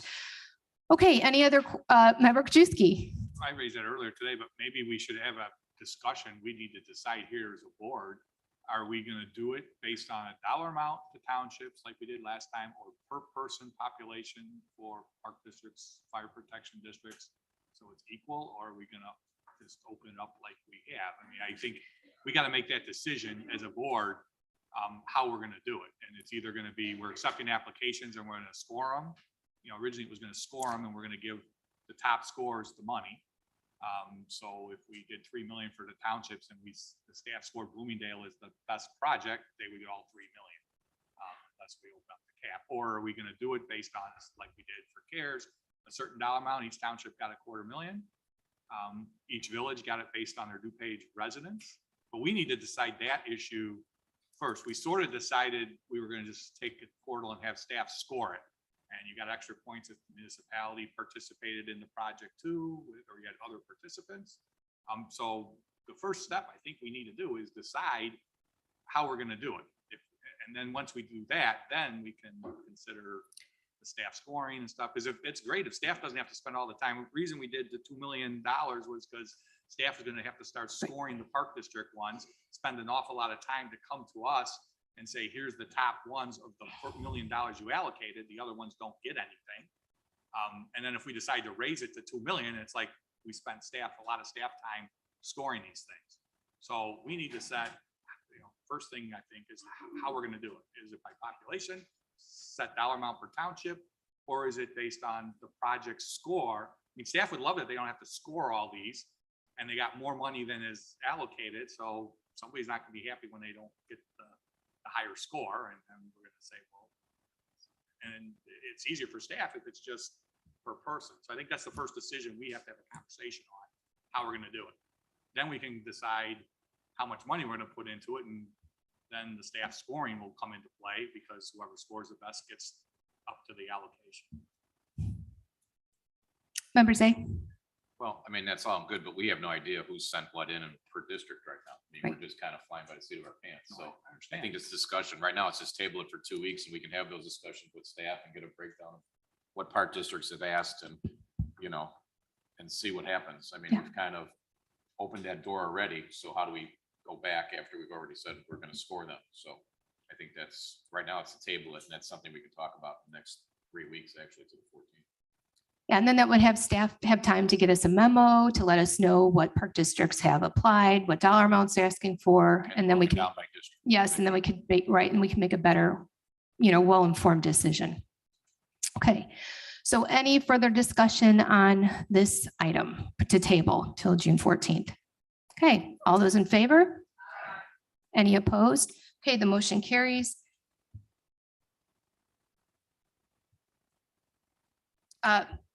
Matter is tabled until June 14th at the next Finance Committee meeting. So thank you, Member Zay. Member Krajewski. Thank you, Madam Chair. And last I move on FIR 0225-22, resolution approval use of ARPA funds for water connection assistance program 1 ARPA item. have a motion by member Krajewski, second by member Desart. Member Zay, go ahead, please. Thank you, Madam Chair. Yeah, I'm also going to move the table this because it just seems a little misleading. I'd like this to be brought back as specific projects. It'd be brought back as 700,000 for Liberty Park Water Improvement Program and then 300,000 for the Timber Lake. It just seems a little, it says it's for Water Connection Assistance Program, but it's really spelling out two different programs. I'm in support of it, but I think it would be better if they were split out for those individual projects instead of saying it's $1 million fund for Water Connection Assistance Program when it's already going to two specific projects that can be brought back as a member initiative or just brought back as two separate resolutions to the 14th. So my motion is to table until 6/14. Then we can hopefully have that split apart into two separate projects and we can vote on each. You want it, okay, so you want, so going forward, so if we open this up to more areas, then are we going to do each Well, separate? This resolution basically says $1 million. Right, for a pilot program. But really what it is, it's 700,000 for one project, Right. 300 for the other. So we can do those two projects and then we can open up more money if the board wants for additional projects as it comes down the line. Because that $1 million is already being spent on two specific projects. It doesn't give anybody else a chance to really put it forward. So I would bring it back as a member initiatives for those districts, 700,000 for the one, 300,000 for the other. And then it gives us time to talk about getting additional money for water that we had talked about, talking to the water suppliers and see. So it might go above $1 million. It might go above $1 million, but member Krajewski, go ahead, please. Say, Nick, maybe grab that, because I think if we break it up, there's like 3 or more, because there's 700,000 for Liberty Park, but of that, there's Downers Grove, 45 houses at 3,000 apiece. And then there's Liberty Park, but then there's some one-offs in there too. Right, there's one-offs, yeah. There's one-offs that are like one up in York Township and one. So I mean, I don't know if you want to bring them back as 6 or 7 different ones, but Whatever, however the board would like me to bring But it what's back, I the thing, can. right? But the 700,000 incorporates Liberty Park, which is incorporated Downers Grove, unincorporated Westmont that will likely become But the Westmont. incorporated downers, it was going to be 300, up to 300,000 per to 45 houses, correct? Up to 3,000. 3,000 for the 45 houses. Yes, so that encompasses Right, so all that's of the those. one part, and then the rest is going to the, The unincorporated. 300,000, the second part, 300,000 includes those on DuPage County water systems out there, including Timber Lake, but there are about 54 homes that are not connected to our other water systems as well, whether they want to connect or not. So it is a little bit more comprehensive, but we can absolutely, I mean, we can bring it back in 2 separate ordinances. We can vet this through Public Works Committee, whatever the will of the board is, we can bring it back. I don't know, because if there's 54 throughout the county, maybe that's the Timber Lakes plus the other 54 is one. However staff wants to do it. I just think it's a little misleading. We by can bring it saying back we're in doing two. $1 million, but it's really being spent on 2 projects. So, Well, I mean, I'm in support of it. I mean, we might come back and say, you know what, these 2 projects worked out great. We have other needs. We might do another appropriation for an additional $1 million for other areas throughout the county. And to be honest with you, the 14th would give us time what we can do instead of actually having to go back to Public Works Committee. We could put the requirements of the program within the ordinances and have run 2 separate ones at that point for the, you know, we can do Liberty Park for one and then the other DuPage County water systems for the other with the program requirements in there, if that's what. We're the not board would holding like. anything up. I mean, by doing this, I mean, waiting 3 weeks is not gonna stop anybody from getting water or anything like that. My only suggestion would be for any of these projects, maybe what we do when we bring the ordinance through, we have a date such that, you know, maybe it's May 1, after May 1, we can reimburse. So if people are connecting between here, we can handle that with a date of May 1 of 2022, if that would be acceptable to the board. Okay. Well, Madam Chair, if I can't, just, this is just to appropriate the money. I mean, can you bring the Public Works then, these 2 broken out then that we will vote on that way? Is This that better? This vehicle right here does not obligate the money. There has to be another action to do it because there has to be a program developed and everything. This simply reserves ARPA money, sets it aside, and then we have to develop a program through Public Works Committee per the ordinance, Okay. per the resolution. Then I'll withdraw my motion. That's fine. Okay. Okay, still thank gonna you. come back to Public Works and the two separate. Yes, yes, that was in the resolution. Yes, thank you, Nick. Any other questions? Okay, all those in favor? Opposed? The motion carries. Thank you, Member Krajewski. We move on to budget. Member Krajewski, want to go ahead and take that? Yep, thank you, Madam Chair. I move on budget, motion for budget preparation instructions for fiscal year 2023, budget letter instructions. We have a motion by Member Krajewski, a second by Member Desart. Member Schwarzy seeking recognition. Thank you very much. So glancing through the budget policy, financial and budget policy that was included in our packet.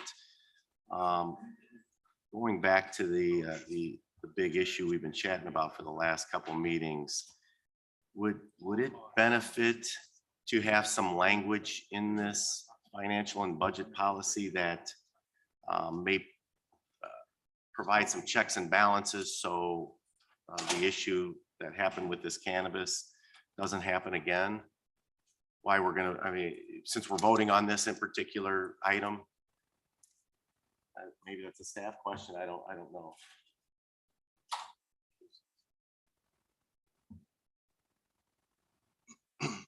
Thank you, Jeff.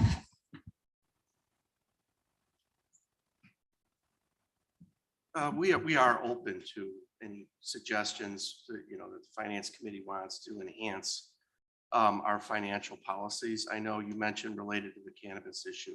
We have developed a couple of internal procedures already that would really mitigate, something like that in the future. So that's being worked on. Putting this into our financial policies, that was never a bad idea. We do have some about monitoring expenses, revenues, reporting, debt policies, things like that. It's pretty comprehensive right now. So when that, you guys are working on something right now, you say? We've actually implemented, Okay, implemented okay. stuff. I mean, is there any discussion on maybe implementing this into the actual? We could, if that's the will of the board, I mean, we could implement it.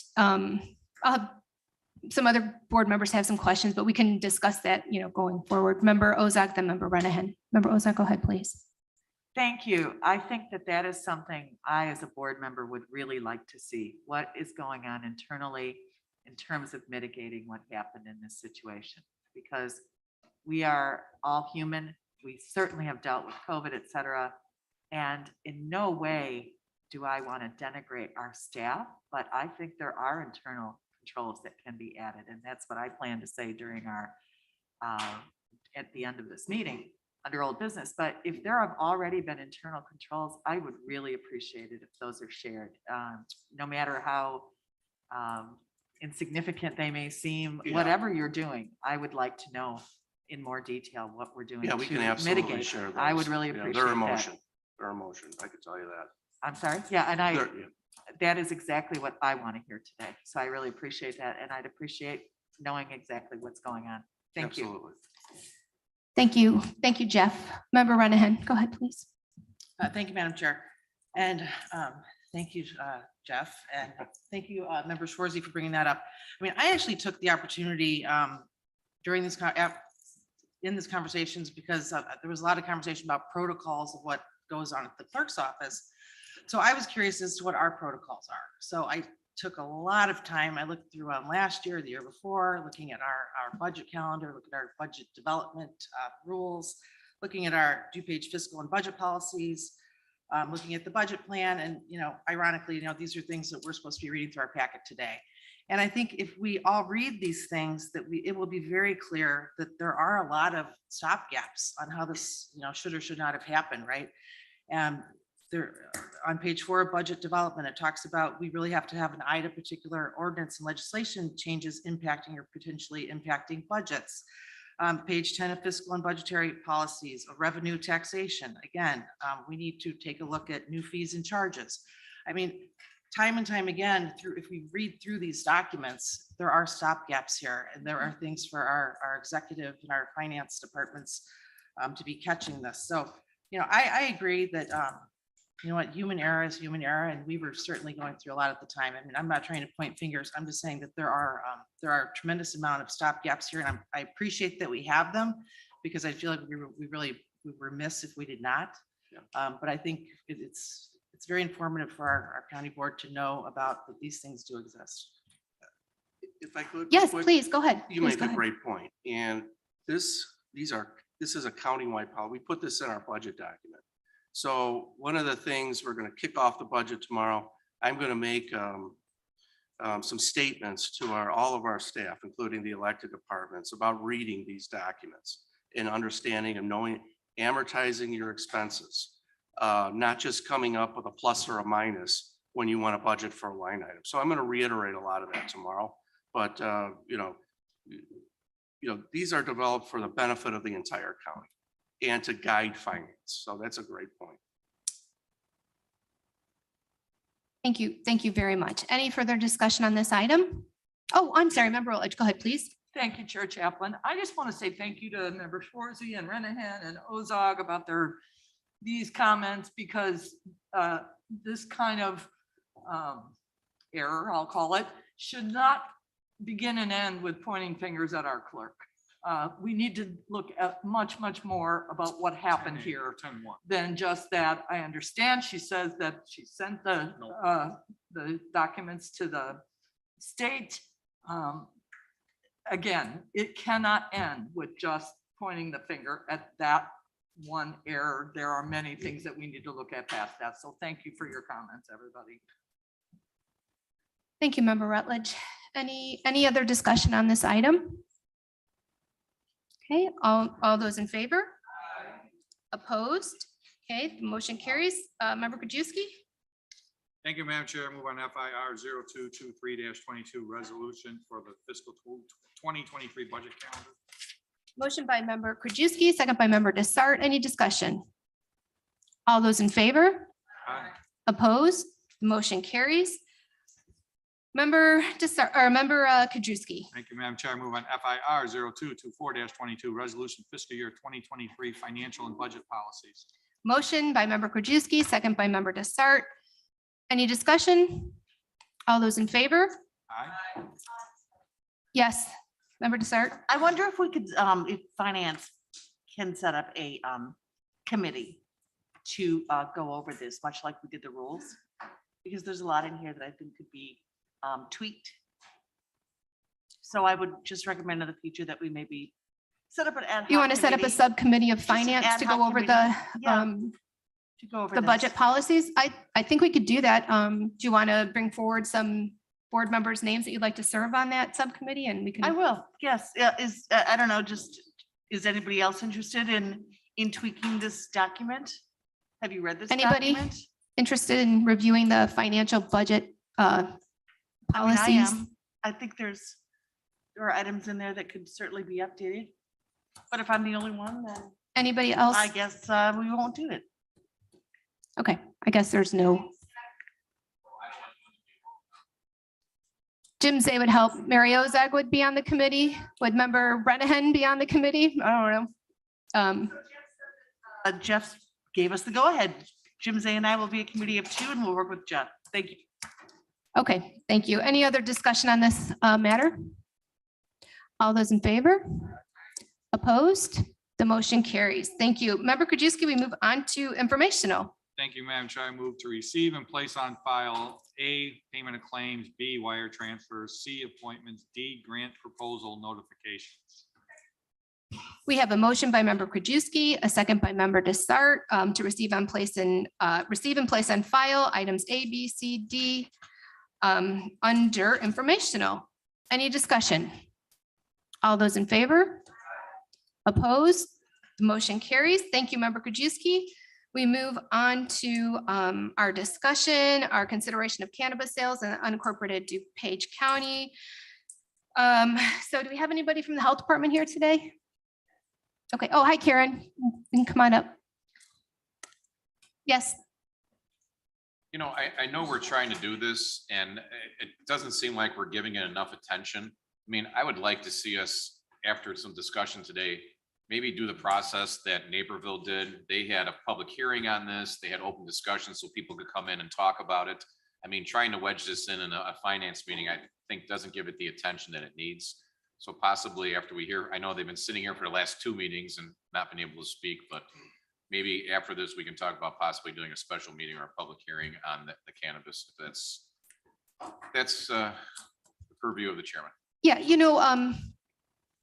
we discussed this in 2019. We've discussed it in development committee. They had it for months on the development committee. We've discussed it here numerous times. There's been plenty of opportunity for the public to come in and speak to the issue.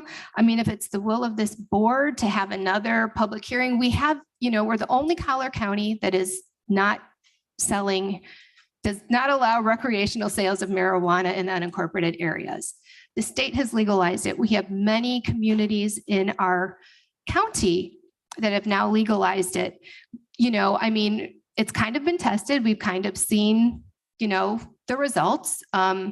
So, if it's the will of this body that they want to, we can have a public hearing, or we can really announce our meeting in 3 weeks in June 14th. I mean, I'd like to have this come to a vote on June 14th for the county board to to incorporate legalizing marijuana in the incorporated arears.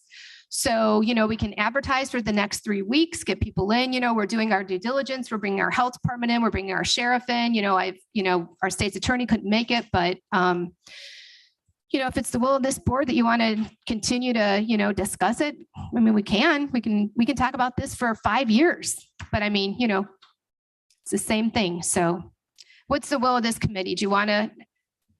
Personally, Chair, no, I think we've had a lot of discussion on this already. It has been well documented that we are talking about this now. And so I think that we can have our presentations today would be great. That's more information for the public that will be out there. And then we can bring this up for a vote on the 14th. Member Krajewski, followed by Member DeCiani. Yeah, I mean, it's not really gonna matter. I mean, in 2020, based on the revenue, there was 3 stores in DuPage County. The original ones were the medical ones that then went to sell cannabis. 2021, there were 10 stores in DuPage County. The next round of licenses that come out, there's gonna be more coming to DuPage County. It's just a matter of where they're gonna go. If we give them the opportunity, they can go on unincorporated. If not, they'll find Westmont or Downers Grove or Naperville or another one to go. They're gonna come. So it's just a matter of, do we just limit a few of the places? I think there's only 170 that they could maybe go into in the county. It's not gonna matter. If we say no, they'll just be the 2 blocks down and incorporated. And if we say yes, then they may find a location that's in unincorporated. We get a little more sales tax. But hey, we can keep talking about it. They're gonna come. It's just the longer we talk about it, they won't locate in unincorporated. They'll locate it in incorporated municipalities. I mean, I don't care. We can listen to them, but whether we do it or don't do it, they're coming until it becomes saturated. That the competition feels there's no reason to have another one come. Right. And I really had wanted to put it on this agenda, but I knew that Member Tornatore was not going to be here. So I wanted to give Member Tornatore the opportunity to vote on it. And that's why I pushed it out to June 14th, because I know it's important to him. And I know he wants to represent his community. But I really think we have discussed this. Yes. So I think, after today, after we hear from Karen and our sheriff and others, I think we have the information that we need to go forward and make that, take that vote. Member DeCiani. How many towns in DuPage County actually allow for recreational sales? I think it's 10, but I'm not sure. Is it 10? 10? I think it might be 10. Yeah. 10 municipalities, I think. 10 municipalities? I think, is it 10 municipalities? Is it more? I mean, I can look it up. It's right on the state site. I mean, you can look it up. We have 10 open dispensaries for recreational cannabis, but remember you have Itasca, I think has multiple. So I'm not sure. We can get back to you with how many have authorized it, but we've got 10 open. Itasca has 2 I know of. And I don't know if Paul is online, but he could maybe answer that. And is there a reason why this deadline is so strict for the 14th of June to pass this? Oh, no. I was just, I mean, we've been talking about it. I've been trying to get this on the agenda for the past 6 months. Every month almost I have asked, are we ready to bring this forward? Can we bring this forward? Are we ready? And we've been getting delay, stall. excuse after excuse for not putting this on the agenda. Mhm. I mean, I think my colleagues, I know on the Democratic side, this is an important issue that they would like to get done. But, you know, like I said, it's the will of the board. If the board wants to bring in, you know, we can continue this conversation for 5 years and never take a vote on. I mean, it's up to the will of the board. I understand. And I do think something of this magnitude should have a proper venue specifically just for this, because so often we get into these meetings and other things come up like this issue with the ordinance not being filed, et cetera. And then all of a sudden we give 2 minutes to a major issue that is going to be basically the bellwether of should other towns maybe participate in this. And I know Elmhurst and many towns Downers Grove, I don't believe has. Oh, no, they did. They do? Okay. Yeah. Gotcha. So that's why I was asking how many towns Yeah. are actually in, because once we do this, that's going to want to push those towns to want to do it. And it's still technically federally illegal. You know, we could say, yeah, it's legal in California and Illinois. That's great. But our opioid deaths are on the rise, and this is a gateway drug to opioids. I mean, our numbers are not good. So these are concerns that I have. And I don't think that, you know, setting a firm deadline of passing it is key. And maybe it's even an evening meeting so that the public can actually come out and listen, and we could hear what the public has to say as well too. So whether it passes or not, I think we need to give it its due process. Thank you. Yes, thank you. I appreciate the comments. Thank you, Member DeSantis. So I have Member Rutledge, then Member Ozak, the member to start. Thank you, Chair Chaplin. I think we have a long stretch of information that we should be able to place votes on this.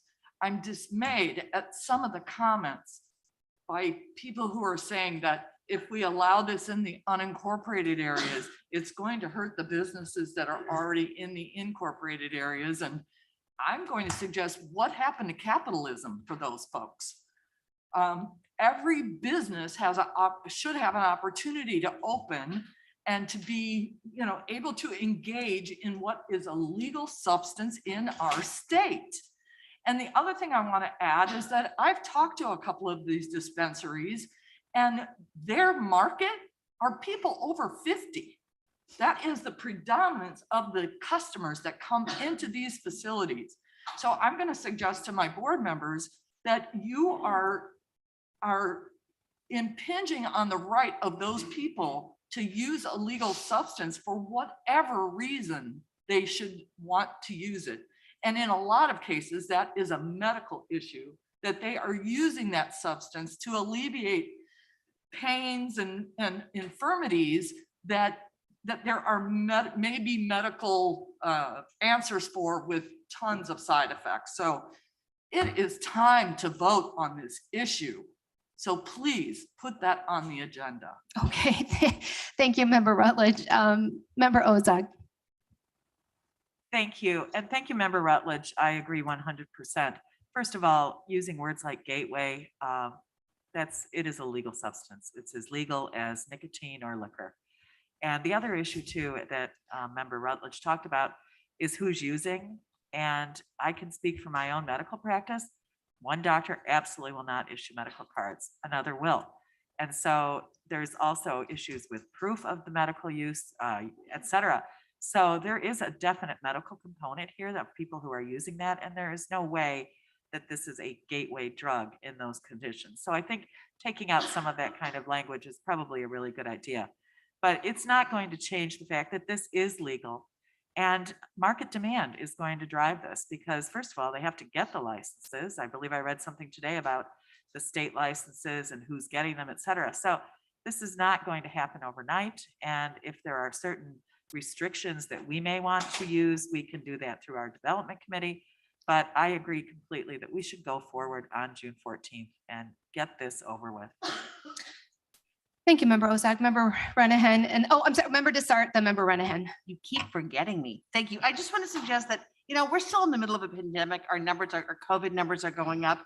Karen Ayala from the health department is extremely busy. The sheriff's office is extremely busy. Yep. The coroner extremely busy. Could we just please Yes, hear their let them know, presentations yeah. today? They have come now 2 or 3 meetings in a row and for nothing. Yes. I would like to hear their presentations today and Okay. not have to invite them back for another meeting. Thank you. Member Ryan, did you want to go quickly and then we'll bring them up? Yeah, thank you, Madam Chair. Yeah, same. I appreciate the legality of cannabis. But the concerns that I had prior to this with the previous vote was, we do maintain our jail and we were very much concerned about driving while impaired. So I certainly, as chair of JPS, would like to hear from the sheriff as to our numbers up, are they down? So we can make some assessment and comparison. Okay, thank you. Member Covert. I was just concerned about the time. I'd really like to hear from them, but Yes. we only have 10 minutes left and, I don't want them to rush through it. Right. So. Yeah, we could, hold on a second. Karen, how long is your presentation? Oh, more, okay, I'm so sorry. All right. Can we do a special call? Yeah, if we can put it on as a special call. Do a special call. Okay, I'm so sorry. Yeah, we'll do it as a special call in the next couple of weeks and get that on there for you and that they can come and speak. Okay, thank you. Thank you. Okay, old business. Member Krajewski, then member Ozak. Go ahead, member Thank you, because I want Krajewski. to just speak of something totally what everybody else is not, they're going to talk about. So real quick, when I was working with the Park District in Westmont, just helping them through our set aside for ARPA, they leased the property out to some Park District property out to the Noratorium, which is the world-class swim facility in the village of Westmont. And so I started discussions with them and was working with member Chavez, who chairs economic development. And they were talking about potential national tournaments that they have ability to get here in DuPage County. However, for them, there is no incentive because they can get their regular pool rental for the cost from regular people here. But when they do get a national event, like they had some pro series with the Olympian swimmers, they have 4,000 hotel rooms and they have people who stay here and spend money in the various restaurants, et cetera. So I talked to member Chavez. She was going to look at going through her committee to maybe set aside some ARPA funds for the ability, because we want to help the tourism travel industry. As I talked to the Noratorium, they have right now the ability, but they need to know within the next week to compete for some 3 or 4 very high profile national events that will not, they don't come here, they're going to go to Greensboro, North Carolina, or Austin, Texas. So we had a meeting yesterday with the village of Westmont. Nick came, myself, Greg Bedeloff from Choose DuPage. Member Chavez was going to be there, but had unfortunate some family emergency to come up. So we met with the village and the Noratorium. So if we were interested, I would just want to see if I can get a consensus of putting, it'd be about 150,000 aside of ARPA money for them. They're going to be, they could potentially compete to get the US Swim Pro Series, which would be April of 2023, but it would be a continually annual event that would come here. And they're doing these quad calendars, meaning now when they're bidding now, it's for the next multiple years. So the next opportunity would be down the road. They have the US water polo tournaments, which would be November of 22, November of 24, March of 23. They're 4-day tournaments. That would be the US team. They made a comment yesterday when the US plays Yugoslavia, the Yugoslavia will call and buy every ticket for the available event because they send in a whole bunch of people that want to watch them play. And then the other one was synchronized swimming. They were, and they bring a lot of people, I guess, but those are ones that have a lot of tourism and a lot of hotel rooms. They said no to a couple of them in the past because they didn't want to give their pool away for what they want, so they just opted to go to another state for the tournament. The village of Westmont, I talked to the mayor last night, they were in on the meeting. They're going to help with a few things that are non-ARPA qualified. They needed to add some more bleachers and some other things that Westmont said that they would take care of and help it. But and then what we would do if we could set aside 100, or will be to set aside 150,000, they would then be able to bid in the next week on these 4 national tournaments. Member Chavez would have her committee look at the program and basically maybe work on developing one in the future. If they bring in X people that would come in hotel rooms and travelers, then the board may authorize some money to help subsidize it. Otherwise, they'll just continue on what they're doing locally here. They'll get their money for the pool, et cetera. But like synchronized swimming, which I guess brings a lot of people in, but they want the pool basically for nothing. And some of these pro events, they have 2 pools there. They need to have the second pool as a cool down, so they can't even have their regular people use it when a tournament comes. They could only handle maybe 15 tournaments a year. They're at 6 or 7. So they have the ability to go after a couple very high profile ones because of something that happened in Iowa this last year. The U.S. swim team moved a lot of their Olympians, and you guys may have saw emails of the one that was here in February, I think it was, but it had some national news. So again, if people were willing to do that, or at least set aside 150 to 8,000 for them, it doesn't mean they're going to get them all. There's 4 of them they're going to try to bid on within the next week if we, want to. Nick was there yesterday. Greg Budeloff, if anybody wants to ask any question, I can help you out. But I know one of them, they had 4,000 room nights. So I think it's a perfect opportunity. I think the ROI would be great, but again, they need to know that. Otherwise, they're just going to move on. We'll miss out this opportunity, and we can, look at something in the future on how to do it. Yeah, thank you. And I know you and I have talked about this a little bit as well. I know Member Chavez wanted to make some comments, and then Member Dessert. Thank you, Madam Chair. I think this is a tremendous opportunity for DuPage. The nice thing about this is that we are targeting the large events that will bring in a lot of people from outside the county. I think we'll really see a return on this investment guaranteed. So I think it's just, for me, it's a no-brainer to provide the support. I can work with our staff to get a nice, tight approval process in place so that the board is comfortable. And then we can also follow up with how many room nights, that sort of thing, how much tax revenue comes into play. So I think for this particular solution, it's a win for the county, and I would recommend it. So thank you. Yeah, thank you. Thank you. Member Dessert. Thank you. I think this is appropriate to bring up in the Finance Committee. I was one of the unanimous board members who supported the gas tax increase, and I'm very proud that we did. I'm on the Transportation Committee with Chairman Pachalski, and we have so many projects, bridge inspections and road construction and things really happening with that money. It's very, very well spent. But, oh, Chris Snyder just left. Darn it.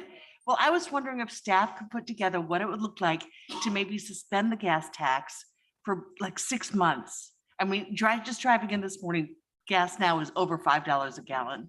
So I was wondering if there is a way that we could maybe suspend it for a few months until the United States gets over this gas crunch to relieve our residents. Thank you. Thank you. Member Pachowski, would you like to address that? Yeah, I discussed that with Chris Snyder. As you know, we have so many projects that are in phase 2 and phase 3 engineering.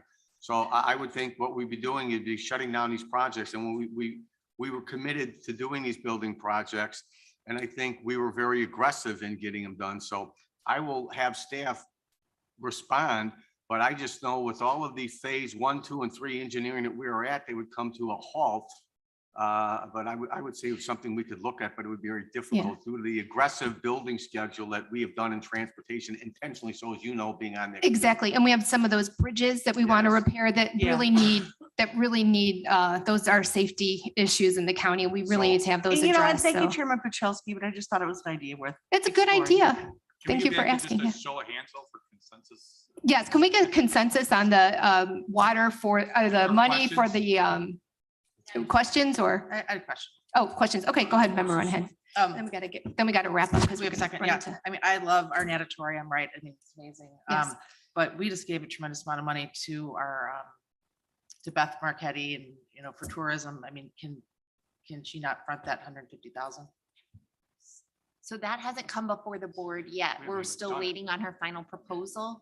So unfortunately, it's been longer than we anticipated. So we're hoping to kind of do this as a little bit of a stopgap so that as we're waiting for that, we can also fulfill some of the needs of the county that fall under ARPA. So would they pay it back? I guess I don't get it. We haven't even given them money. Yeah, we haven't given them. Yeah, so do we have a consensus on the proposal from Brian with the, go ahead.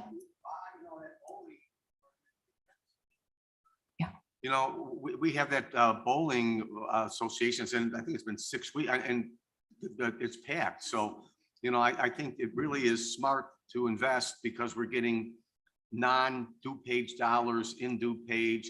And if that bowling event, which I think is over a month or 6 weeks, it's been substantial. So yeah, I think it's being smart. It's, being aggressive, and it's good marketing. So I think it's a great idea. Yeah, I agree. So do we have consensus? 150,000?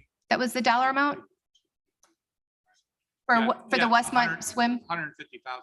150,000? And again, that's just set aside. If they don't get the fee, they don't get money, and if they may only get 2 of them. Okay, And like I said, Westmont's contributing also. They're gonna help with some non-ARPA stuff. okay. So something want to bring forward with, for your committee then, Member Chavez? Okay. I agree. I think it's great. And I will make sure that we report back. Great, great. Okay. Any other questions? We're kind of running out of time. Member Ozog? Under old business. Yes. Okay. I want to make a comment about your remarks earlier. First of all, I think it's time to separate the political from the practical, okay? I was staff for years, Metra, CTA. I respect our staff hugely, and I want you all to know that. However, I am now looking at on my phone here at a letter that was sent by the chairman to the Daily Herald 2 days, I believe, after our last meeting, May 10th. Instead of any responsibility for what was clearly a lack of oversight in watching for this tax money to come in, he claims that this is not a case of 2 officials trading blame. It's about incompetence, a lack of professionalism, and ultimately the failure to accept responsibility. The clerk is facing the voters this fall, and in this campaign season, she will not admit she made a mistake that has cost DuPage County, blah, blah, blah. Okay, so first of all, she does not have proof that it was not sent. She does not have proof that it was sent. In Kane County, virtually the exact same thing happened. So we can also look at what's going on with the Illinois Department of Revenue. Secondly, if the clerk's office is quote unquote incompetent, then as far as I can tell, business in this county would grind to a halt. You would have marriage licenses that aren't filed, et cetera, et cetera. So I think calling the clerk's office incompetent in this situation is really beyond disingenuous. What's also really unfortunate in this situation, and they were able to resolve this without this kind of terrible backbiting nastiness to another elected official in Kane County, is solutions. And I am very pleased that Mr. Martiniak just referenced, what can we do to make sure this situation doesn't arise again? Because first of all, we have very few opportunities where new revenue is being created. Secondly, God willing, we will not run into a situation where our CFO quits, and within a week, we are starting to deal with this COVID situation, millions of dollars of CARES and ARPA money coming into our finance committee. The workload for our staff is just indescribable. So there is certainly plenty of room for how this could have happened, but let's talk about not having it happen again. So let's talk about a staff person. And again, I hope Mr. Martiniak will share what's being done right now. We need internal controls. There's no question. Make sure that there's a staff person looking at what's coming in, what's going out, especially from state revenue coffers. That's just easy. All right. And secondly, if it's that important, and obviously it is, then request, and that would have to come from our board, request the clerk's office, document through email, through fax, whatever you care to have, that any and all correspondence with the Illinois Department of Revenue, because what nobody's talking about here is that many other counties filed this and theirs came through, ours didn't, Kane's didn't. What happened? And we don't have an answer to that. And that's where we can just have better documentation, but please, let's separate the political and just deal with the practical here, because this kind of backstabbing, horrible behavior really needs to stop. There is responsibility. I don't want to blame people, but I want to make sure this doesn't happen again. Let's try to work together. Thank you. Thank you, Member Ozog. Member Pachowski? You know, I got to agree with a couple things that Commissioner Ozog said. What happened and no answers. I believe that we made a reasonable request to have the clerk come to this meeting. And I know it would be an uncomfortable meeting for her because there is some responsibility with her office. Yes. And just like you said, honest mistakes, human error happens. I'm of the opinion that it wasn't sent because there's no evidence. If we had evidence, we could have gone to the state's attorney. We might have had an action with the Court of Claims, and we might have had an action for a mandamus action. But it just seems to me, was this a new revenue source? And I agree with this. This is not an all or nothing. So I believe that with all due respect, the clerk should have been giving us a little courtesy and she could have given us a half an hour of time. It's like the attorney's got to tell a client that you lost the case or you lost the appeal. It's very uncomfortable. And I think it was a very reasonable request to have her come because she could tell us what happened and she could say we have no answers.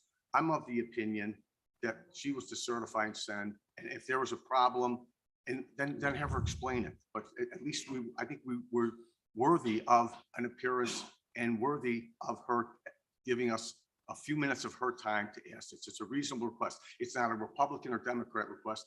It's a reasonable request that this board wanted our county clerk to come up and present.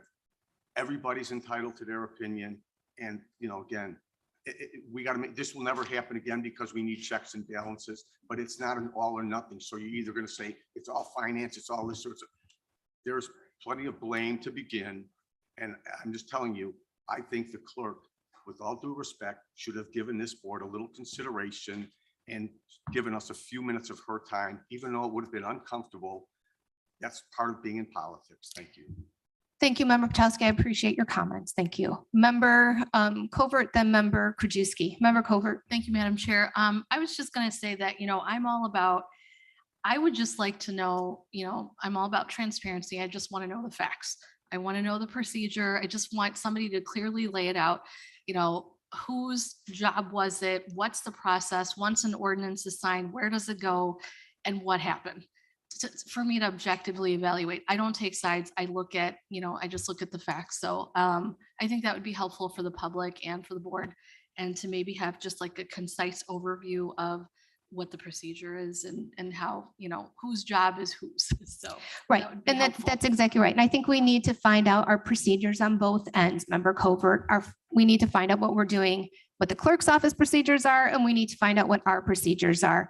And when I got that email back threatening me that he was going to human resource and the state's attorney, to me, that's what I call a cover up. He is covering up something because he does not want whatever information I asked for shared.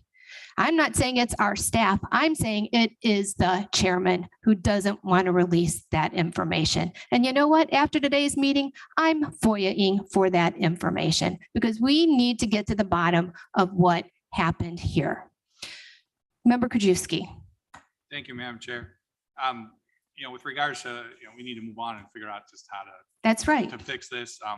You had problems with the chairman's letter. I had problems with, as a CPA, with the auditor report that we got.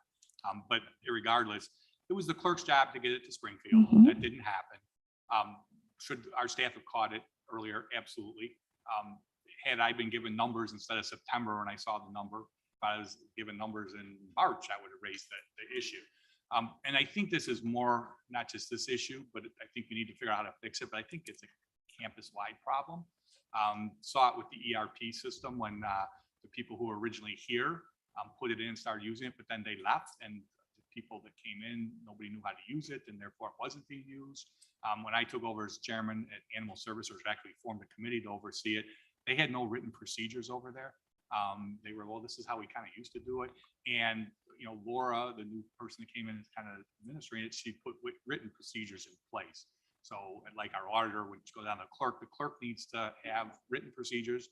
Our staff needs to have written procedures. So when Paul Rafek leaves and Jeff comes in, we already have the procedures in place and they're written down. And I have a feeling that if whether we bring Baker Tilly in or somebody, and we went around to various departments, we went around, some will have very good written procedures and some won't have any.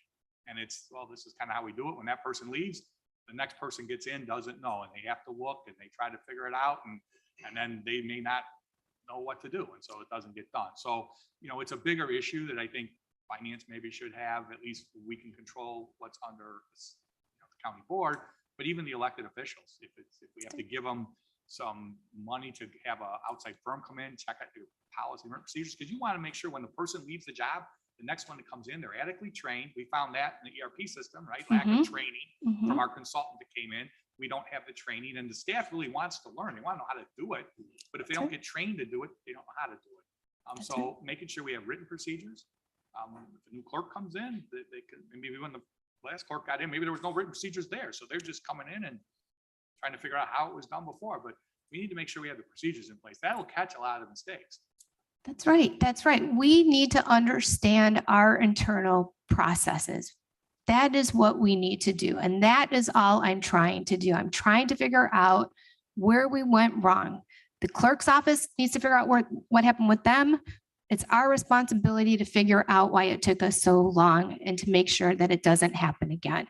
And that is all the information that we need. Because we want to do right by our taxpayers. We want to do right by the people that elected us. We have a responsibility, and it's a very big responsibility. So do we have any other further discussion under old business? Okay. New business? Okay. Can I have a motion to adjourn?